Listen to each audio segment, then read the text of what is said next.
It's my Y Heavyweight Champion, Big Billy Gold. You're watching BJ and DG talk wrestling, and that's gold. That's Billboard Billy Gold, and this is gold. This is Billboard BJ and DG talks gold.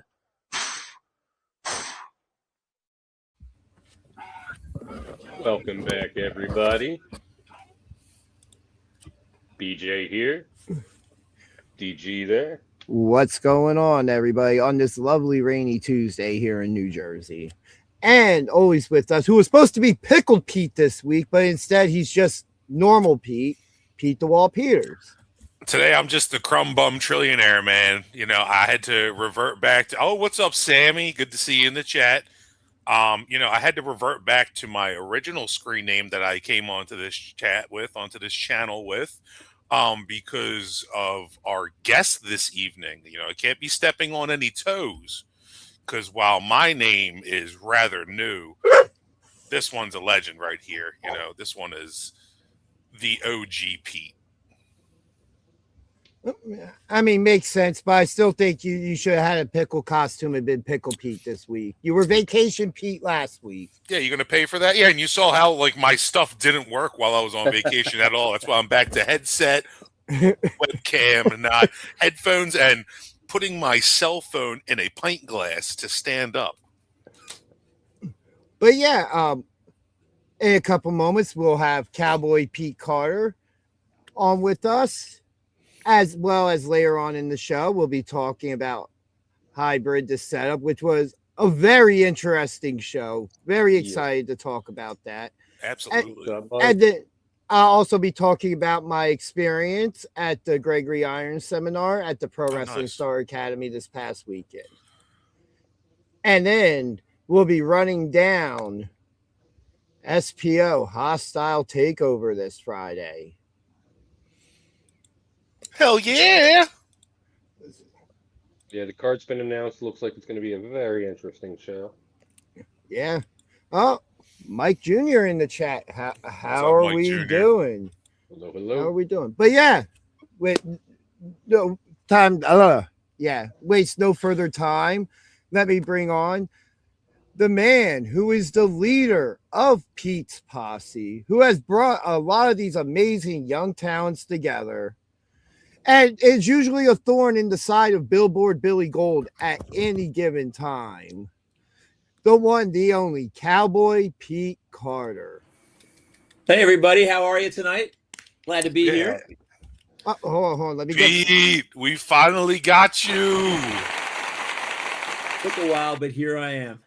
Absolutely, man. I've been looking very forward to getting you on this podcast because, we want to know the trials and tribulations, the tales, the games of woe of Cowboy Pete Carter. See, as I was telling you backstage, even the dog's excited to have you on. Which, speaking of, let me deal with her. I'll be right back. Gentlemen, handle the interview. Wait, I have beverage too, so this works out really well. So a cheers to Cowboy Pete Carter. Cheers to Pete's Posse. Cheers to Pete's Posse. Although I hate to tell you, mine's Diet Cream Soda. It's not I wish it was something more interesting. I'm drinking the Dr. Pepper cream soda, which is absolutely amazing. Hey, Ginger, I thought you had to go walk your dog. Well, there was a quick cheers, Pete, so I can't walk away during audio is out. I can't hear anybody right now. Interesting. You can't hear me? Nope. You can't hear anyone. I can hear you, BJ. Cannot hear Pete. Okay. It's happening again. Yeah. Yeah, MF couldn't hear me or Ginger. How about now? Nope. I hear you fine. That's weird. I'm going to sign out and sign back in. Have him leave and rejoin, Ginger says. Yeah. I feel like I'm on a Teams meeting at work. That's how the show can feel sometimes, especially when there's technical difficulties. But so I guess I'll get started. How did you get involved in the wrestling business? That's a fun one. So I finished up grad school at Drexel in 2023. I got my MBA there. And while I was in school, I picked up a minor in sport management. And that happened because I took a sport marketing class, and I wrote a marketing plan for the NWA, Billy Corgan's NWA, not old school, Yeah. gangster rap NWA. And I was the first student to get a perfect score on that paper. Like I nailed it. It was because I knew the product so well, and I got excited about the wrestling business. Like, okay, well, how do you promote a show? How do you make money doing this? How do you keep a crowd coming in week after week? And I needed something to do. And at that point in time, Monster Factory was, they had just had the TV show on, and they were running the $999 tuition special. And I went over and I visited the factory, and I thought, $999. Okay, yeah, I'll gamble $1,000. What's the craziest thing that could happen? And so I signed up, ostensibly to learn the wrestling business, I wanted to work with things like concessions and venue management and profits and all that. And along the way, I ended up getting into ring announcing and commentary. They found out I can talk, and that was like, okay, because at the time, Devlin Ridley of all people was the ring announcer over there, and he was not in one night, and they said, "Hey, new guy, do you got your suit with you?" And it's like, of course I have my suit in the car. I'm always waiting for an opportunity here. So started off ring announcing, and then a few weeks after that, Brian Morris, who was on the commentary team, wasn't able to make it in, and they threw me on commentary right into the deep end with Brian Murphy, and that's just kind of how I got started. That was fall of 2023, so coming up here on almost 3 years working in professional wrestling. It's fantastic. I love it. I'm going to be 56 this year. I was the oldest student at the Monster Factory. Older than Danny, older than Missy. Okay, he can hear you now. You can hear me now? I cannot hear you, but I'm semi good at reading lips. But I feel like something happened it's with Ginger leaving. It's been a fun 3 years, and it's just I love it. I mean, it's the best. All right.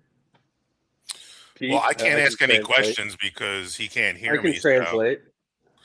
All right. This takes out my whole gusto though. Like I have a method to my interviewing. You're gonna have to take this one until Ginger comes back and we can unfix this, because I feel like every time he leaves, this happens. Who are the influences on your career? Like who out there made you say I want to do that?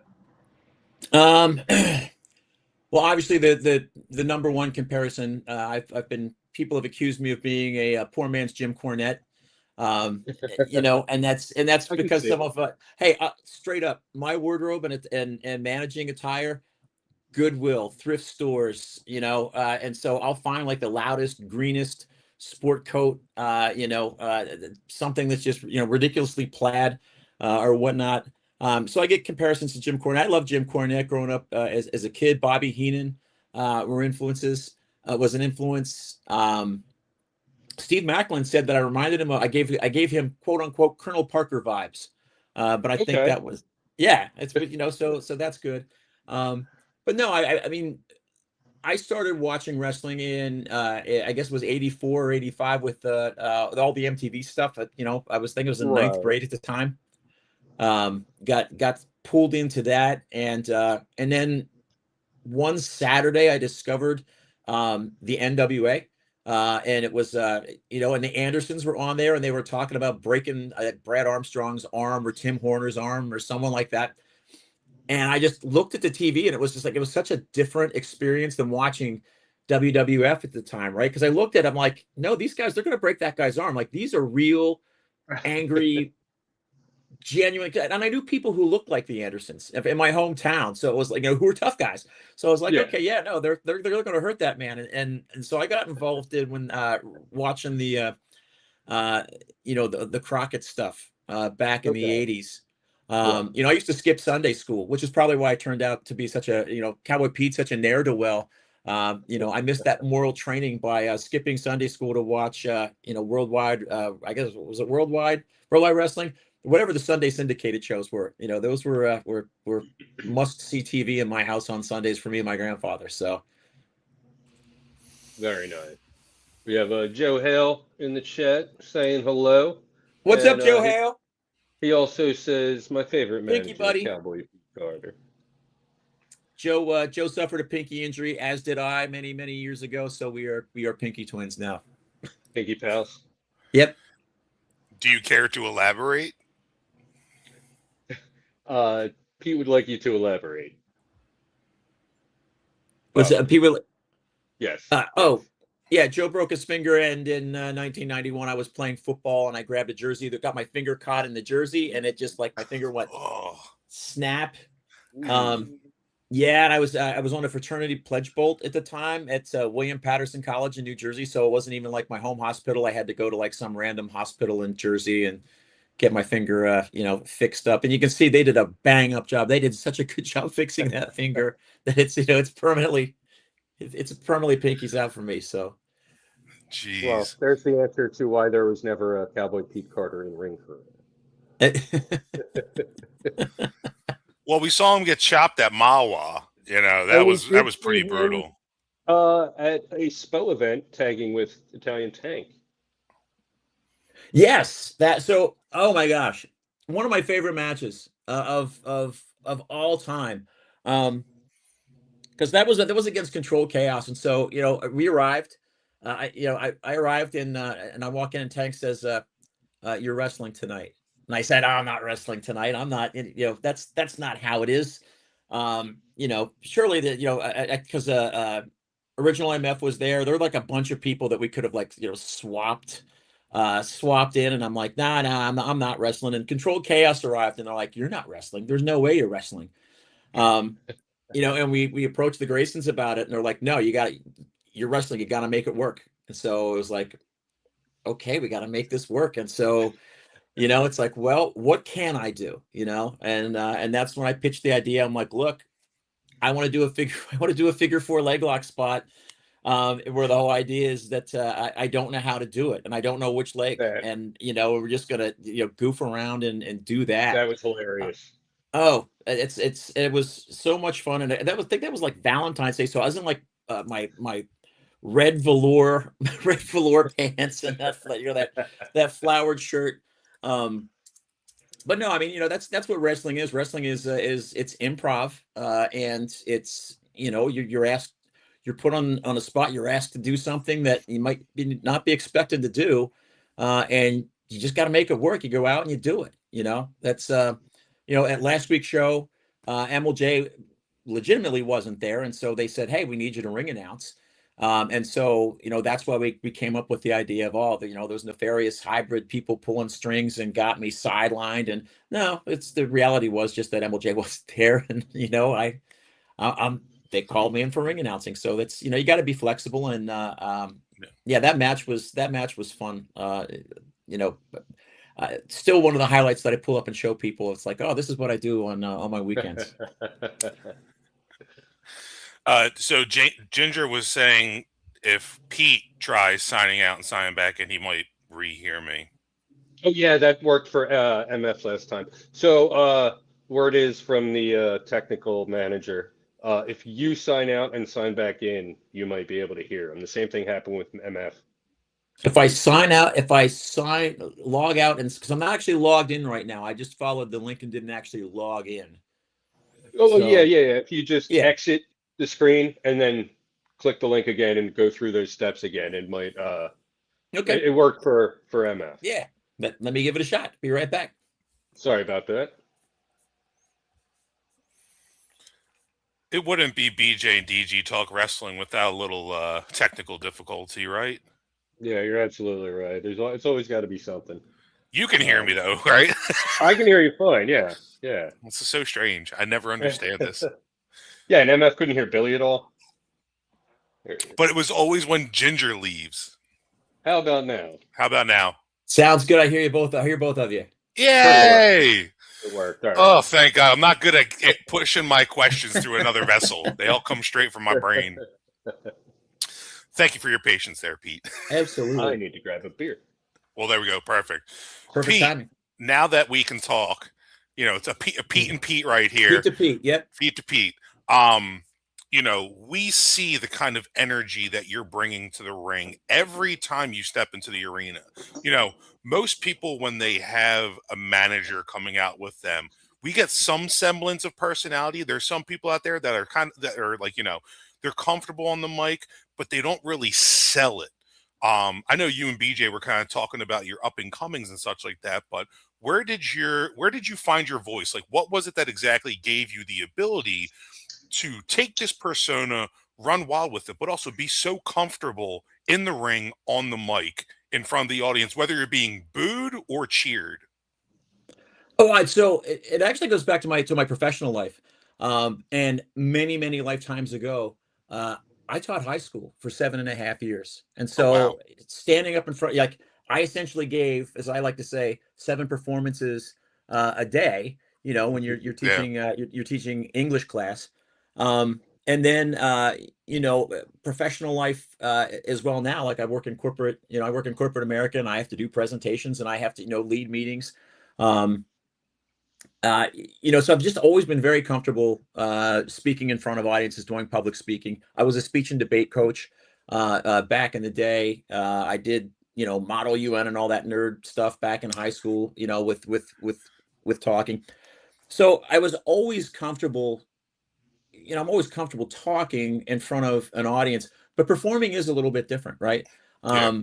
And especially like that, that first time I went out to ring announce, it was, I had a little bit of a lump in my throat, because it was like, okay, this is the first time I'm actually doing this. And, I actually have to hit my mark, and I have to know where to stand, and I have to know where to be, and I have to know my positioning. And that, honestly, that's the number one thing that I always panic about, right?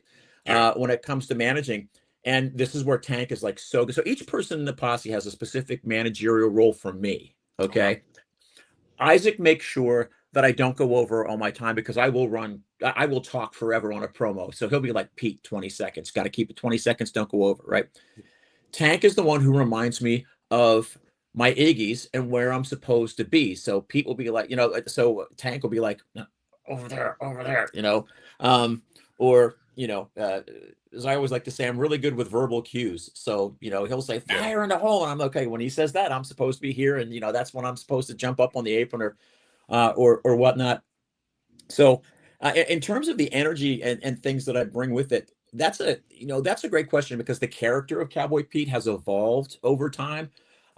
Originally, the concept was going to be evil Ted Lasso, where it was just sort of like, Oh, yeah. So I'm like, yeah. I'm Or if homey. are you a big fan of that show? Oh, I love that show. Yeah. Led Tasso. Oh, yes. That episode's great. Yes. So it's always like, he's folksy, he's polite, but he gives the worst advice. He gets people to do and believe the most horrible, wretched things. So that's what it sort of started off as, and then it sort of, it evolved over time. And people will say, well, you take a character and it's yourself, and you turn yourself up to 11. And I always say I didn't turn myself up to 11. I dialed myself back to 1996, 1997, right? Because I'm going to be perfectly honest, when I was in my mid 20s, I was kind of an asshole, right? Like I was not always, I was, I was, I didn't have a good filter on my mouth. I tended to say what came to mind. And, I would I would insult people, hurt their feelings. And I would always feel bad about it afterwards, like I just had no awareness. Yeah. And so I kind of was looking at, well, that's sort of, Pete's kind of clueless in that regard. He doesn't always know what he's saying. He doesn't always know what he's doing. He always thinks he knows a lot more than he actually does, Yeah. Um, so that was that iteration of it. But, now I'm kind of leaning into, I am Coach Pete, right? Like there's a reason why the guy of Dad Bod hired me, and it's because I'm the smartest manager in wrestling today. And is Pete Carter actually the smartest manager? No, but he's smarter than people that think he is, and he's smarter than he lets on, right? It's sort of what the vibe that we're going for now. So, And you have a very loyal team too, considering all the entities that have been with you yeah, since Monster Factory. You know what I mean? Because we had Tank and we've had MF on here all talking about how, they've been with you since then, and they've continued to run with you. Yeah, no, it's so the whole Pete's Posse concept started at the factory. Brett Waters and Goldie were running a promo class. Okay. And so Brian Murphy asked me a question about putting together some faction, and he was referring to some faction that had already existed that I wasn't familiar with Monster Factory lore. And so I just started cutting this promo, but I'm putting together a new group, Pete's Posse. And I think there's only room for 2 or 3 men in my posse. I can't have too much more. If it's more than that, I'll be up to my neck in posse. And it was just, one vagina innuendo after another, right? Just piling them on. And that's why we came up. No one beats up Pete's Posse. It is just so I can say, you beat up my posse in front of everybody last week, right? I get to say, things like that. And I broke Goldie and Brett. They both were laughing at the whole concept. And so you can't not. It's such a freaking golden ticket, man. It really is. It was one of those deals. It was just a one-off. It was just a riff, and I just didn't really think much of it. And a couple weeks after that, they said, "Hey, we're going to put you with Tank," and so that was like April 20, and it until when it finally all came together, and I got Isaac and Milton at that too. So that's sort of how it all started. It took a while, and I full credit, like, man, Danny Cage put a lot of energy and effort into us. Like, we got to work with our first weekend, we were in the ring with Preston Vance, right? Like, it was like Preston Vance and Christian Darling going up against Pete's Posse. We had a handicap match against Nick Camarado, where he just destroyed all of us. And at the time I was blind. And so, yeah, we cut a whole promo in the ring where I'm like yelling at Nick Camarado, and he's like standing over there, and someone has to physically turn me to face him. It's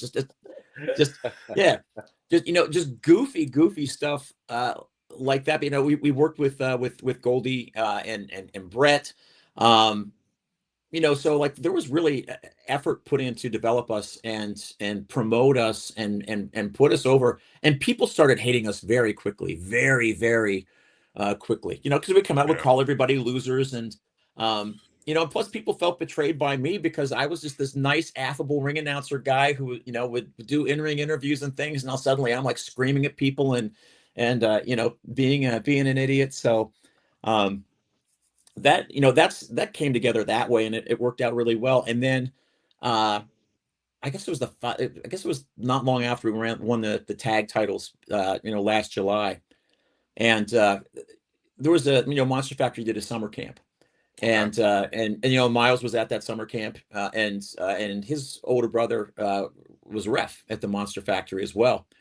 And one of the things with Miles, man, that kid knows how to get heat. And he was like 14 or 15, like 14, 15 at the time, right? And man, the boos that he would get, and just, and he would come out, he would scream at people, and they would scream right back at him. And I said to his brother, I'm like, man, if they put him with us, can you imagine how much hatred we would get? And apparently, of course, the Monster Factory, when you're sitting on the bleachers, everyone in the back can hear, the conversation. So somebody heard that conversation, apparently. And, and he got put with us. It was supposed to be just a one-night thing. I forget who the match was. He got the pin in that match. I don't remember. I think it was against Murphy and Mike Z and someone else. But it was supposed to just be like a one-night thing. And then it wasn't, like, it worked out so well, that we got the reaction that we wanted. And then we did a candy corn matchup at the Halloween show up in I think it was Frenchville or Frenchtown, New Jersey. It was a hike to get up there. And that was ridiculous. That was like, just, we'd be dressed as the NWO. I was Eric Bischoff. Everyone had a different, a different role and identity. And he's just been with us since, and, he's so incredibly talented. He's so good. Like, I don't want to say that he reminds me of me, but like the confidence that he has on the microphone, and the creativity that he has. Yeah. You know, he's very, very creative. And I think that's also too, that's really one of the hallmarks of everyone in Pete's Posse. Everyone is creative in, you know, in their own way. And it just all sort of like meshes together. Like Brian Murphy, super, super creative dude, right? Like he's got the social media thing down, putting together videos. Like he knows how to capture those moments. Like the video that he put together with Dad Bod and Isaac for the match against Big Billy Gold, you know, where they were doing the you know, Billy Gold. I didn't see that until it actually was published, you know, until it went live, and I just cracked up. Like it was like, you know, suddenly there's Dad Bod's face, you know, just screaming, you know. I like the one where it was after the match. They're sitting in like that kitchen area, and Tank comes walking up. Yep. And you know, Brian's like, "I'm so glad you're back. I can't believe." And Tank's just like, "Who was that? Who?" Right. Which actually, you know, I don't mean to interrupt, you know, your tale here, but you know, Brian Murphy wasn't an original Pete's Posse member, correct? Correct. So then, like, what I know we saw that kind of transition more so in the Mawa verse. How did that come into fruition that, you know, Brian eventually, you know, made his way to wearing pink now? So that was one of those instances where, so I was supposed to make my Mawa debut in March of this year. That was the, you know, that was the original plan. But things got switched around because Milton, who was also wrestling as Silver Lobo, retired. He just was done with wrestling. And so that sort of caused changes with the card. And you know, I was talking with Max, and he's like, you know, what do you think? And I'm like, give me Murphy. You know, I'm like that solves the problem right there. New member of Pete's Posse. It's Brian Murphy. That's the big surprise. You know, and Murphy was all in on it, and you know, and it worked out well. Yeah, that's just one of those instances where it was like, well, we got to pivot, and the pivot was Brian Murphy, and it's worked out so well. No, absolutely. You know, he has added that kind of like, you know, I don't know if you're going to take this as an insult. I don't think you would, but like that goofy factor that Pete's Posse has, because you guys are all kind of goofy in your own right. Yes. You know what I mean? Absolutely.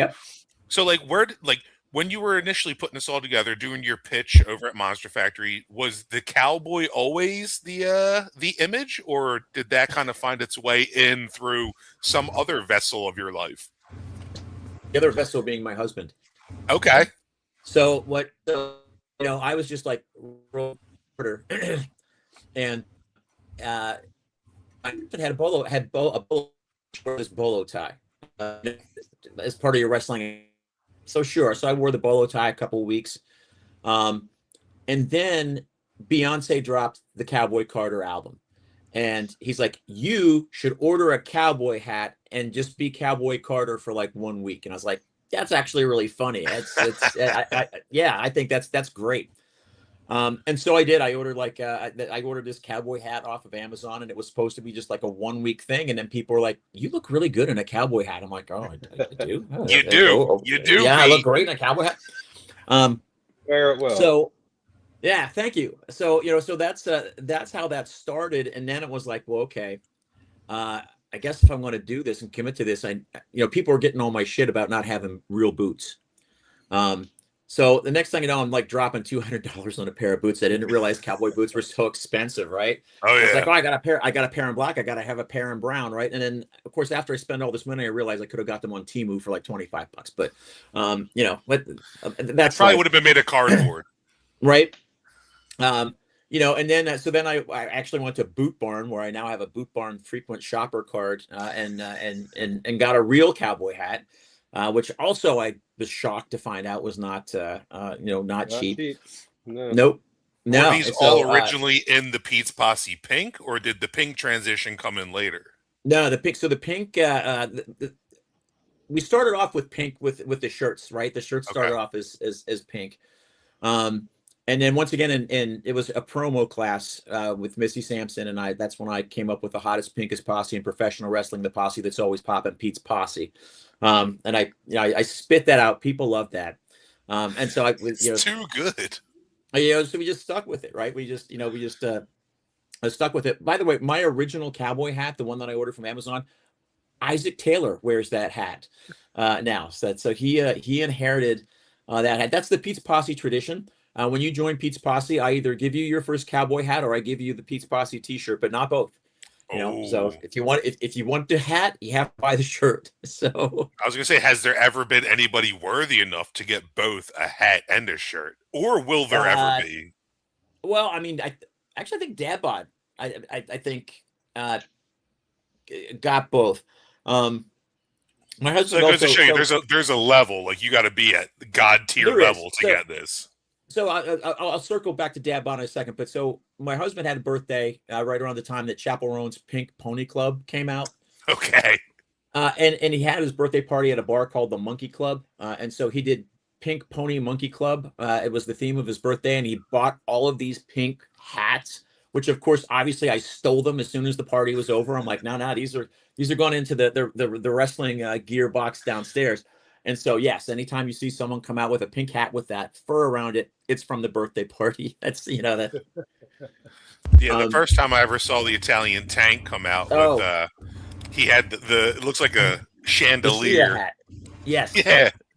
Yeah. But no, with with Dad Bod, I was so stoked. When Murphy was like, "Did you hear? We're getting Dad Bod." I was like, "Oh, I was so stoked!"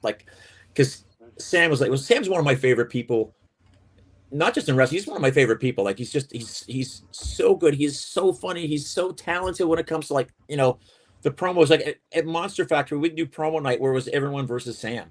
And he won like almost all of those promos because he thinks so quickly on his feet. He's so creative. He's so funny.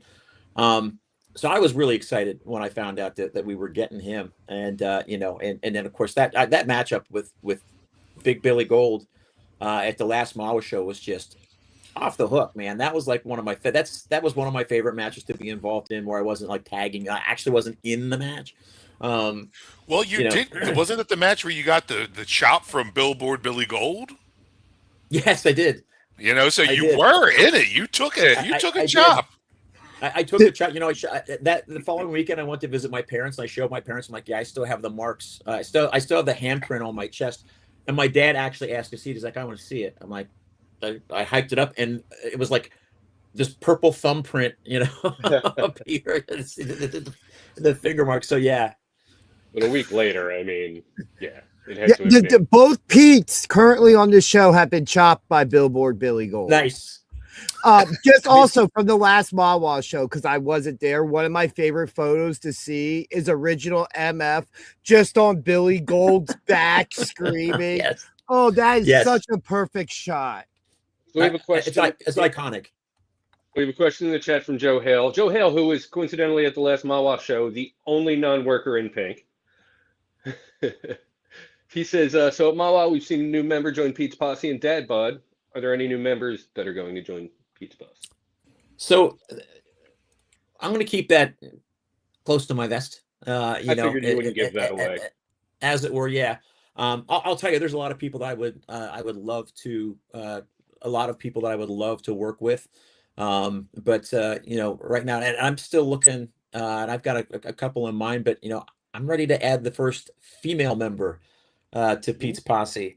I'd love to do that. But no, there's a number of people that I would love to work with.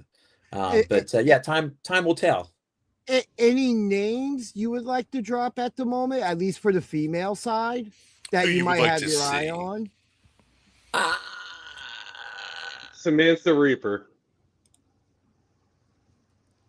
Yes, it's Samantha Reaper. Yes. He just paints his face pink and black.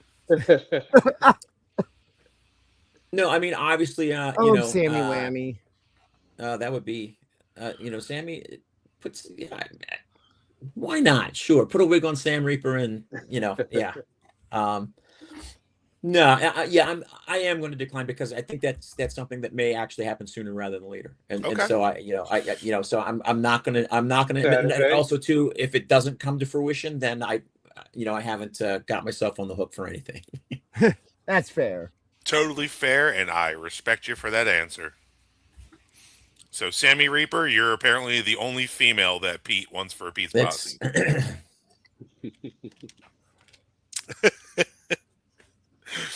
What has so happened? now, kind of touching on, we just spoke a little bit about Mawa in the Mawa verse. We have seen Pete's Posse. Like, my first time seeing Pete's Posse was at the SPO shows. So, you guys came out. I was like, who the hell are these guys wearing pink? Why is that guy got a lampshade chandelier on his head? Like, these guys sucked. You're out there shouting at everyone, we're the best. Nobody can beat us. You got MF shouting at the top of his lungs. And I didn't realize what was in front of me. Like, you guys have really came in and made a presence, made everybody like just kind of acknowledge and see what it is you're bringing. And within the past the past month or two, we've seen Pete's Posse in the Spoverse kind of switch from this, everyone's booing you, nobody likes you, to now, you've kind of realized the error of your ways. You choked on the cannoli, and you saw the light at the end of the tunnel, and it made you want to be a better person. Yep. And, from what it sounds like, Pete's Posse has kind of been a heel from day one, or at least gotten that heel energy. What is it like now getting face energy? From SPO, like having the audience being like for you. It's fun. It's a lot of fun, and that's the one nice thing about Pete's Posse, with the exception of MF. They've all been faces before, so that they can do face energy. You need them to be baby, they can be baby. You need them to be horrible people, heels, they can do that too. So it's a really versatile crew. So it's been a fun kind of transition. We are sort of playing it, Tank and I, where Tank has fully embraced this new lifestyle, and he's a man, he's a meatball of the people. He's your favorite meatball. He's BJ's favorite meatball. He's Ginger's favorite meatball, right? And then of course Pete struggles with that, right? Like, Pete really wants to be a good person, but man, those that desire to cheat, right, is just like overpowering. And that's why we had that fun promo where it was like, oh, you're in a fatal 4-way, oh, there's no rules to break, so you can do X, Y, and Z. So it was interesting seeing that transition for Tank too, because that first night after you guys cut that promo where you're like, we're changing our ways, we're coming out, everybody's initially insulting, meatball, you're a meatball, because of Clockwork Dylan Shaw kicking it off, you're a meatball. But then you could feel the audience behind him like, okay, like, that's our meatball, now we're rooting for meatball. And now we're at the point where Friday night, your intro for him was so powerful and so great. You're like, he's your favorite meatball, he's everybody, he's our meatball. It's like, it's amazing to see how you guys have embraced it, flipped it, and turned it into this new trajectory, because Tank is now getting crazy crowd love.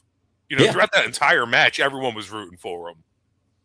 No, absolutely. And by the way, let's talk about that match. Like, that was a great match. Like, I was a little bit bummed that I was ring announcing and had to be in the back watching it on the monitor rather than, being at ringside and being a part of it. Because I really wasn't familiar with Alex Rivera, and until recently. And man, that dude just impresses me every week. Like, his matches, like, he's so physical. He knows how to work that crowd. And so I thought, their match was just fantastic. And I was, and you could tell the crowd was pissed that the Tank lost. Was. And that crowd on Friday night too was just, and then I know you guys are going to talk about the show later on, but man, that was one of the best crowds that I've seen at SPO, like, just period. Oh, that energy there. Yeah, that energy maintained from the beginning of the show all the way to the end. Yes. It's always fun when there's no dip. It didn't seem like usually there's a dip in energy at some point. The fans take time to recharge a little bit, but it just seemed like every match they were just going 100% the entire time. Like I even left production at certain points just to come out and make sure everything was good. And I'm just sitting there like, wow. Every time I've come out, that energy level was just the same. Yeah.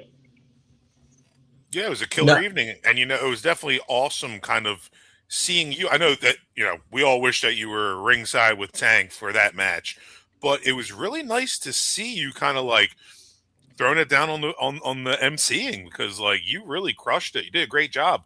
Oh, thank you. Right. Although I will say, it seemed like you were really locked in, because whenever anybody was saying anything from the audience to you when you were entering the ring, getting in the ring, stone cold. You were just standing there.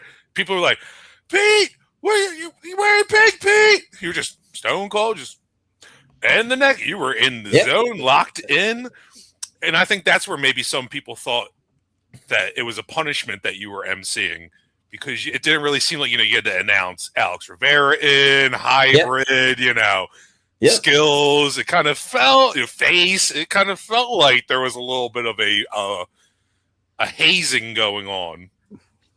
No, so that's just how I do it when I ring announce. Like, for me, when I ring announce, and I'm so meticulous with this, and to the point where like I have a spreadsheet so that I don't have to track people down, a second time. Like I got the note cards, and the thing that I hate most is the idea that I'm going to screw something up, right? I'm going to get something out of order. I'm going to say something wrong, and I screwed up. Apologies, Clockwork, Dylan Shaw. I said Boona, New Jersey, and it's Buna. Buna, yeah. I don't know my Jersey geography very well. You don't have to apologize to that crumb bum. Get out of here.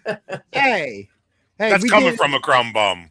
Okay. Hey, I'm just saying, we did an amazing interview with him last week that we posted. That doesn't change the fact that he's a jerk, and he, did that key lock to Devlin Ridley, and continues to be, a tyrannical entity in SPO wrestling. Hey, he also won the creature feature at Sideshow Pro. That's in a different universe. That's a different universe. I got yelled at. World in the multiverse of wrestling. I got yelled at by him for booing him. He's like, "You can't boo me here." So, I was like, "But I did." So we talked about you ring announcing and being a manager. Something else that at least I don't know if you've done anywhere else, but you have done at SPO is also commentary. Yep. What's some of your experience with doing commentary? So commentary is actually my bread and butter. It's what I do. You're an absolute it's actually natural. Yeah, it's what I do. And again, this goes back to Brian Murphy. So Brian Murphy has been so awesome and has opened so many doors for me. He and I have been doing commentary up for AXW up in Hamburg at the historic Hamburg Fieldhouse for going on 2 years. We're doing a show for Jesus Rodriguez for 3LW Ascend nice. In July, and we've been doing shows there. We're going to be on Sunday at Federated Wrestling Alliance down in Edgetown, Maryland. Is it Edgetown, Maryland? Yeah. So it's just like I'm all over the place with commentary, and that's that's kind of my bread and butter. That's usually what I do. And I really do enjoy it. I enjoy being able to tell the story. I enjoy throwing in, I call them old man references, because like I'll come up with a joke that I think is really funny, and then I forget that I'm like 55 going on 56. And so it's like, like I'll make a Bob Barker reference, and I realize that like most people don't remember Bob Barker. They remember, they know Drew Carey, right? Bob Barker, baby. Absolutely. All the days being home to your animals. Yeah, all the days of being homesick. Yes. When I was a kid from school or something, ginger ale, ramen noodles, and Bob Barker. Bob Barker, man. Yeah, that's. Yeah, and if you're staying at Grandma's house, Days of Our Lives in the afternoon. That was the other fun part of it. That was about nap time for me. Okay. But no, I love doing commentary. I learned a lot of commentary from Brian Murphy. But also too, probably my favorite teacher with commentary was Brian Morris, Wonder Boy Brian Morris. Because he would do and he's got like an extensive background in commentary. He did I don't remember it was basketball or volleyball. He did color commentary when he was in college. But he would do it in heel mode. And of course I'm the face commentator, and I would like get a move totally wrong. Like I would call it something totally, and he'd be like, "Now, Pete, that's actually a front face lock and not a chin lock." Well, so it was a great way for him to kind of help me and coach me and teach me, while at the same point in time staying totally in character. And it was also hard working with him because he's so funny. Like he would say things, and I'm like trying not to laugh into the microphone because he's just said the most ridiculous heel take on something that's just like, like, are you kidding me? But no, it's I really learned a lot working with him, and of course, like I said, I owe so much to Brian Murphy. I'm so appreciative of what he's done for me, and introducing me to people and helping me get opportunities. No, absolutely. Have you ever tried your hands at being a referee? No, I have not, and really that's something I feel like, and I'm going to do a little bit of a confessional here. I haven't been really good with going to training this year, right? Like, and I'm still at Lineage. I still identify as a Lineage guy, but I haven't been good at going to training, and I need to learn to referee, because at some point in time, having Cowboy Pete as a special guest referee is going to, that's what I'm saying. Like, you're already 3 out of 4 right now, man. You got manager, MC, commentary. You're dangling on that fourth, that refereeing. I did the pink referee shirt on top of it. Yes. The stripes, pink, alternating white and pink stripes. I was going to say, is it pink and white stripes or pink and black stripes? I think it's going to be pink and black for the contrast. Yeah. Yeah. We can work out that. If we're doing custom, otherwise, it's just standard ref shirt, but it has to be a grand slam. I agree. Sam Reaper has to be a grand slam at this point. The wrestling cycle. Yeah. So besides, the Pro Wrestling Star Academy, we've seen you at Mawa. What other promotions does Pete's Posse strike fear into? Right now, that's kind of that's kind of it. That's kind of where we are right now. I wasn't sure if you guys, I hear of a lot of the other wrestlers, traveling multiple promotions, so I wasn't sure if you guys as an entity move through any of those others in New Jersey, PA. You're from Pennsylvania? Yep. Okay. Yeah, I'm in South Philly. Gotcha. No, but like it's interesting. Like we come together. I don't want to say like, oh, we're like a super group, like the Traveling Wilburys or something like that, right? But like we do all this stuff together as the Posse. But then people have individual stuff as well. Like Brian Murphy's got individual stuff. Tank is just lighting it up with South Philly's finest. Like so much fun, so much good Tank's stuff. a very busy man. I've talked to him Tank before. Is a very busy man. Man, that guy's always everywhere. on the go. Yep. And of course, Dabbot is still, he's still a body snatcher. So he and Marvelous are doing tag stuff.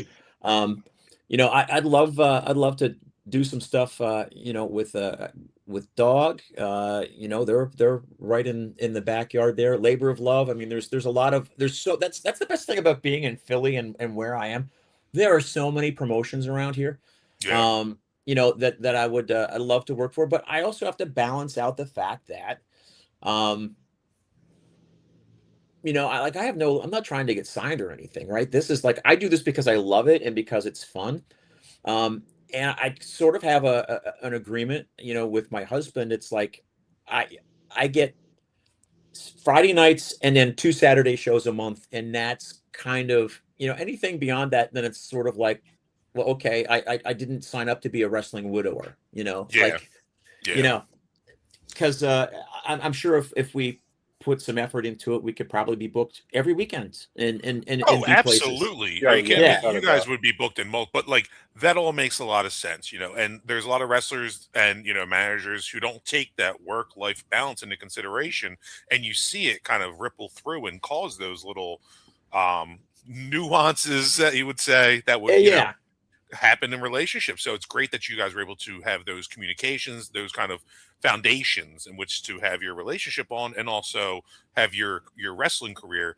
But also, I wasn't sure what your goals were. If you did have like, hey, I want to be in WWE, you know what I mean? So, no. Posse debuts in NXT. Yeah, so that would be something else. I could totally see that, but I wasn't sure if those were possible. Feels like more of a TNA gimmick. And you think a TNA gimmick? No, I mean, if Ring of Honor was still standalone, it would totally be Ring of Honor. True. So here's the path for me, right? To showing up on NXT or WWE, right? Do you remember back in the day, Shawn Michaels? I forget who he was feuding with, but they brought in Jose Lothario, right? His original.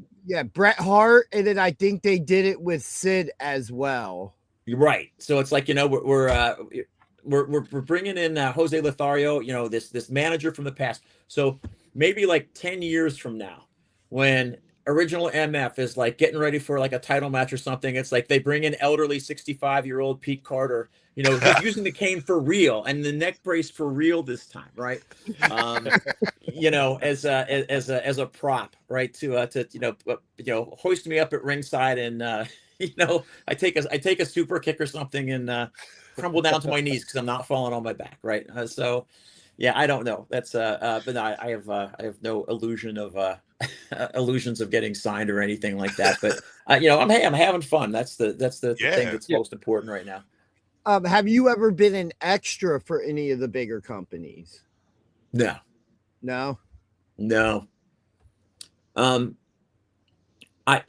So there was talk as things were kind of winding down right before things finished up at Monster Factory about another TV show, and I'm not going to mention who my shoot employer is, but my shoot employer is involved in the wrestling business from a broadcasting perspective, and I'll leave it at that. Okay. So it was one of those deals where I actually had to talk to HR and say, hey, can I be on this show if it comes to fruition? And and the answer was, well, is it in direct competition with people that we work with? And I said, well, no. And they said, well, if it's not in direct competition, then okay. But you can't talk about the fact that you work here. I was like, okay. So yeah. Fair. That threatened every single wrestler. Well, you know who I work for? Yeah.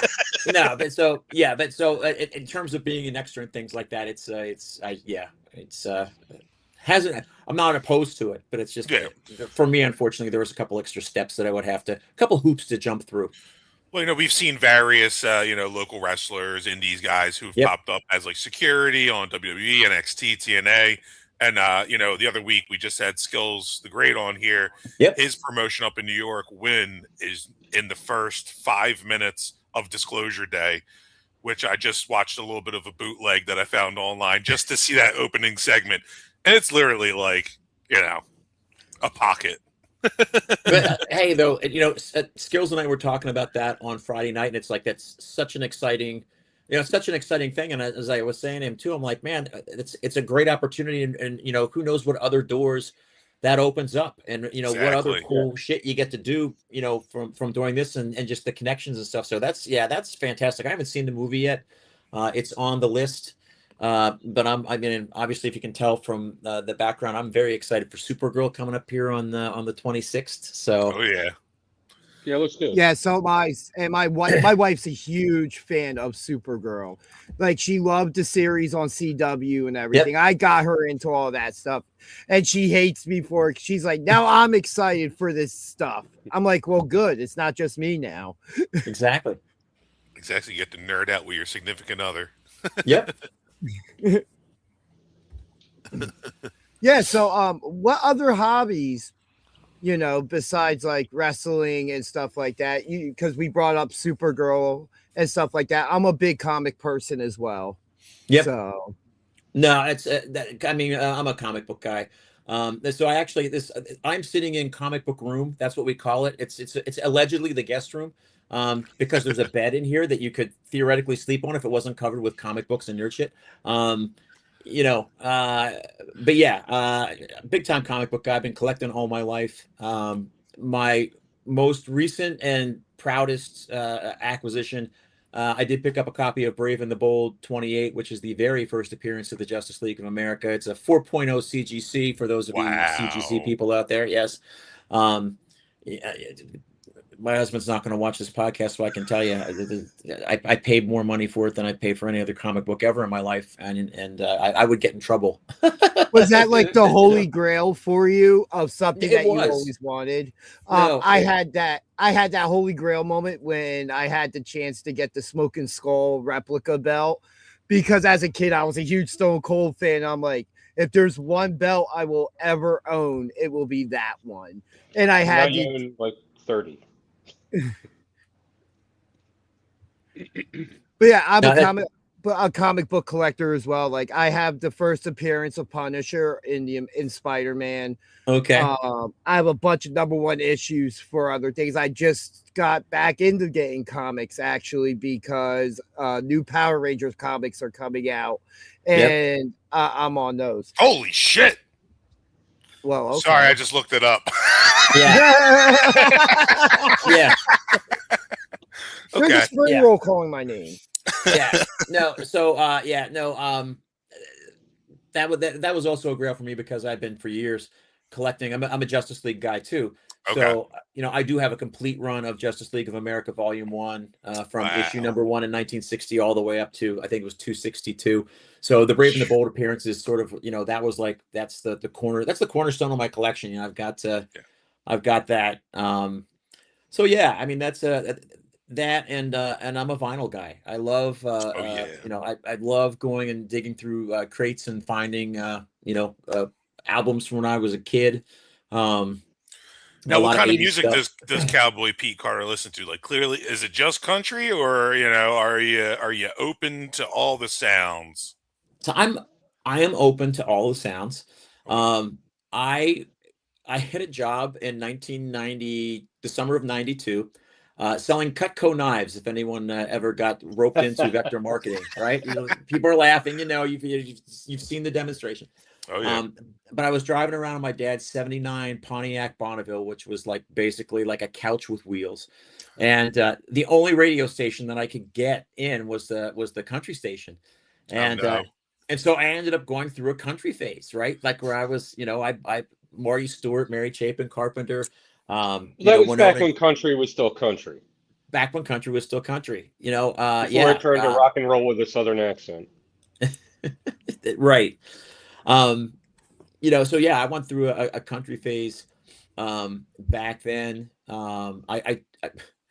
I chewed tobacco for a little while. That was also I quickly fell out of that habit because it's actually disgusting. It is not good. I don't know how people can do that. Yeah. So you might want to keep that quiet, Cowboy Pete Carter. Right.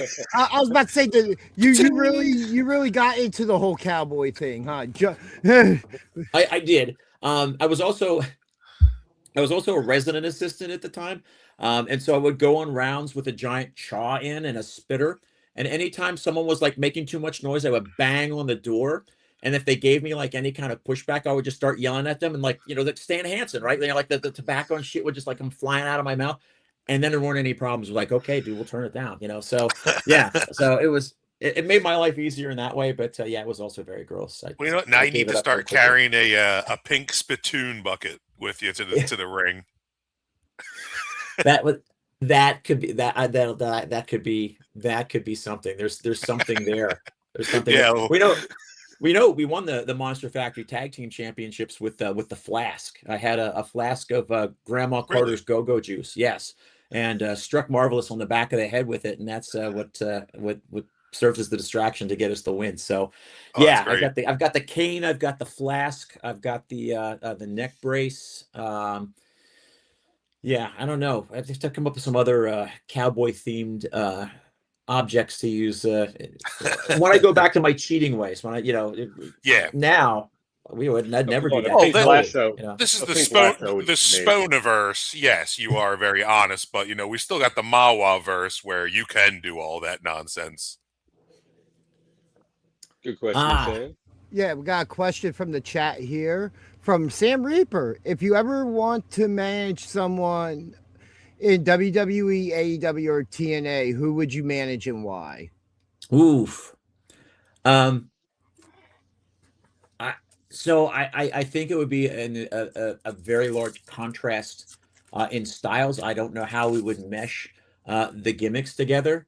But the Ring General Gunther, Ooh. right? Imagine him coming out, all standing up straight and serious, and then here's this old guy with a cane and a pink cowboy suit, a pink suit, a pink cowboy hat. No, that's that. He's my favorite person to watch. Like, I love his stuff, because it's kind of like an old school throwback Oh yeah. vibe He's a to it. wrestler, He is, and his stuff is believable. Like, it's like, no, he could legit beat people up, right? Like, Yeah. so and he's cut some of the most vicious promos I've ever yes. seen. Yep. Now, so that's who I would go with. I mean, that's my current favorite as it was. Good question by Sam Reaper in the chat. Yes. Every once in a while, Sam does something right. What can we say? Yeah, I appreciate Sam Sam Reaper. Sam Reaper appreciation post right here. I do enjoy. I know I do. I do enjoy Sam's work in the ring. He's fun to watch. I'm enjoying the stuff with Wrath of the Wicked and Mother Endless. Especially on commentary, I'm always like, oh no, Sam lost again. He's going to be in so much trouble. Oh, she's going to beat him up. Yeah. So Sam knows I love him. We get along. He helps me escort souls to the afterlife that I steal as a ginger. Well, you have to steal. You don't have one of your own, so.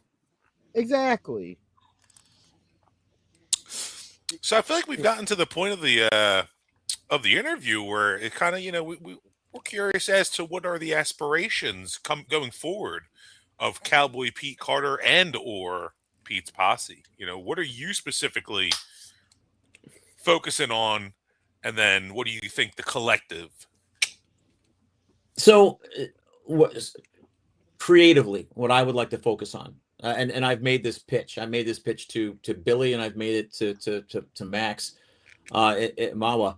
I want to be the Bobby Heenan to Big Billy Gold's Hulk Hogan. I want to be the perpetual thorn in his side that every time Cotton Eye Joe comes on, like I lose another hair falls out of my head and my blood pressure like increases, right?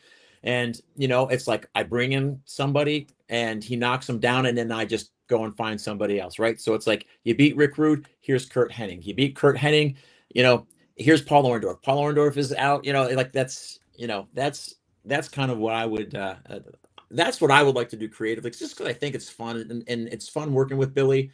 I enjoy his stuff, and that crowd, man, especially at Mawa, man. I don't know if did you see the little kid that like attacked Isaac?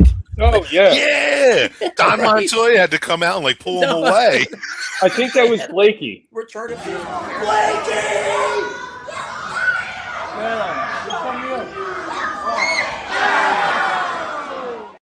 I mean, that wasn't Isaac there, but the general idea. That's the idea. That's the kid, though. Yeah. No, it's just he was pummeling on him. He was like, he was unloading. He was, but the energy that that Billy brings and stuff. It's a lot of fun. And if you take how much they love him, and if I can get them to just really hate me, I just think it's it's going to make for fun stuff. So building some sort of program like that, I think is what I would love to do creatively, and have the Posse, obviously with that, right? Because it's like, it's not just me. It's like, it's the Posse and our antics, and and the goofy business that we get up to, Yeah. No, and like from that match, I feel like the Mawa matches or events in general, it's just a totally different audience. Yeah. As soon as you get in there, like people are like super Yep. excited to the point where they even see somebody pop out from behind the curtain, they're going nuts. Yeah. But as soon as that bell rings, it doesn't get quiet in there. There's not a single there's no crickets. It's just nonstop. And you can see how much the audience loves hating Pete's Posse. Oh, the show hadn't even started. We just walked out to our merch table and we got food, right? Like that. That was great. You guys just hanging out the merch table, and just any wrestler who walked by, you guys are just going back and forth. Yep. Yeah, and when we had MF on, I had mentioned that as soon as the doors opened, and there was only one person in a pink shirt, as BJ pointed out, it was none other Joe Hale. Joe Hale.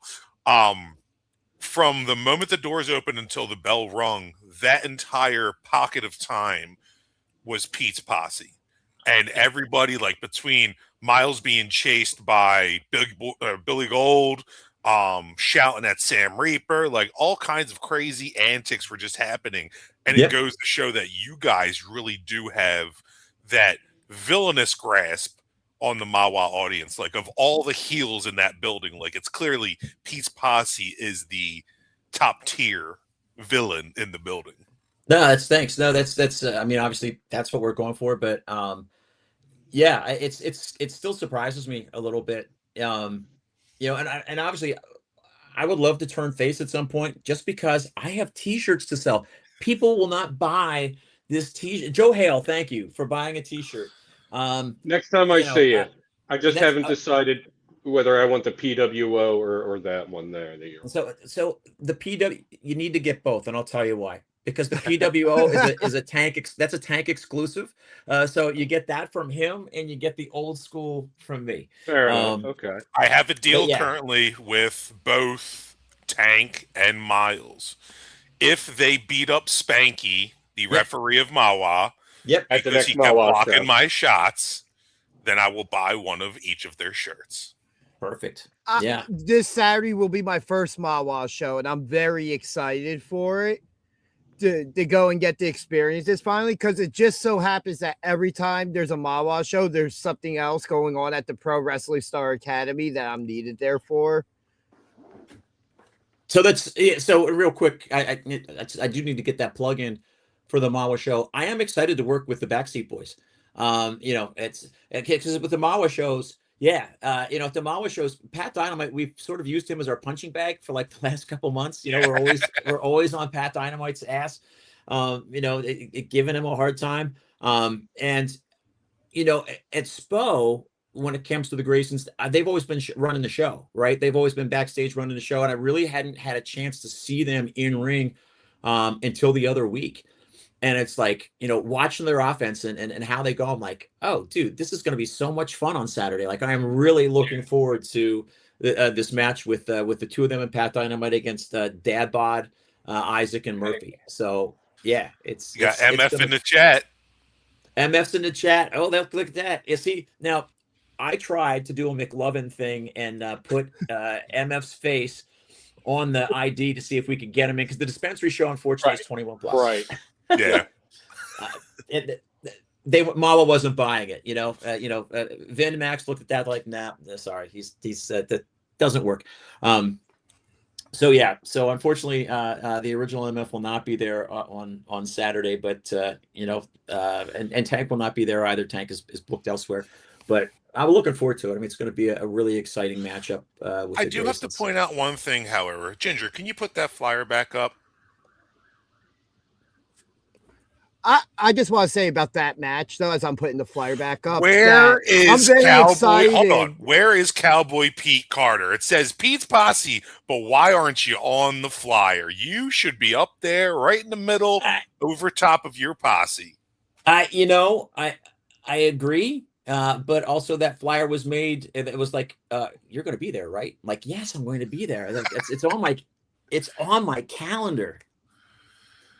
Mike Jr.'s going to be Mike Jr. You're in for a great show. It's going to be super, super exciting. Hell yeah. I'm just and looking it's a forward. dispensary. So if you're like me, you might leave with a few treats. So I'm just excited to see what the trio team of the Backseats and Pat Dynamite looks like, because I don't think even through SPO in the early days that we never saw them actually team up together, because it just never synced up. We did see Pat wearing Backseat Silvers in a Royal Rumble. Well, that was for the Silver Skywalker Championship after Johnny Cashmere vacated it. And we saw last Mawa show Pat Dynamite wearing a Backseat Boys t-shirt. No, we don't have that up. No. No, I deleted that. But I do have some footage still up that Sammy was looking for of just like the chaos before the Mawa event. Is that the 31-second one? That's it, yes. Okay, so here that is. What's up, bro? Good to see you. Oh, shut up. You scream like a little girl.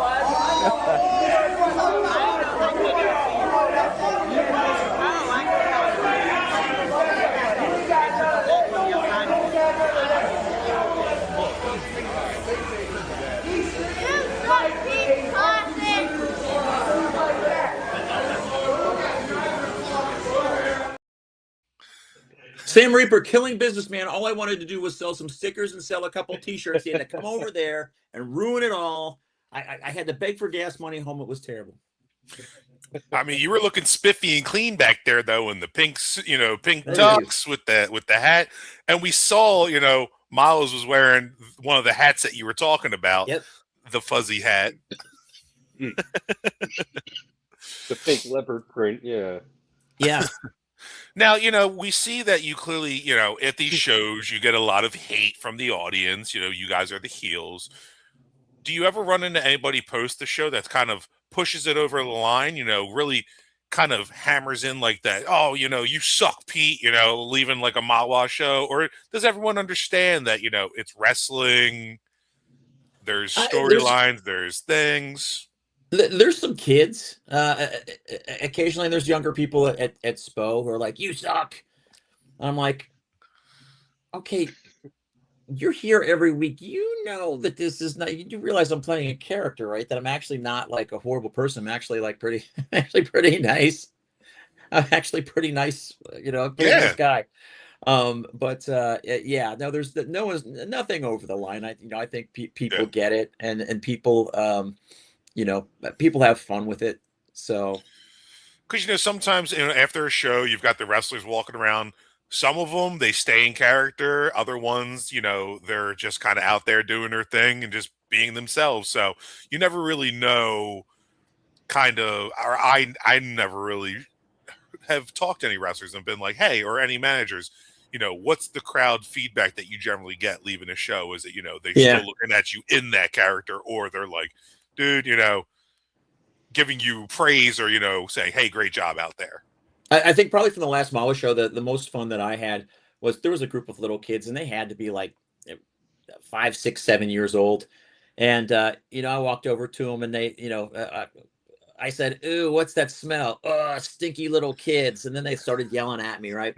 and I'm like, "You guys are a bunch of losers." And like, "You're a loser." And they started doing like the loser dance thing. And I'm like, "Wait a second, how do you do that? I don't know how to do that." And then so they demonstrate. I'm like, you know how to do it because you're a loser. So they had a funny, like they had this like blank look on their face. Their dad thought it was really funny though. So I feel vindicated. But yeah. So go ahead. I was just going to say, at that Mawa show, there was a seat next to Pete and I, and a rather jacked gentleman just said, "Is this seat taken?" "No, go right ahead." Sits down.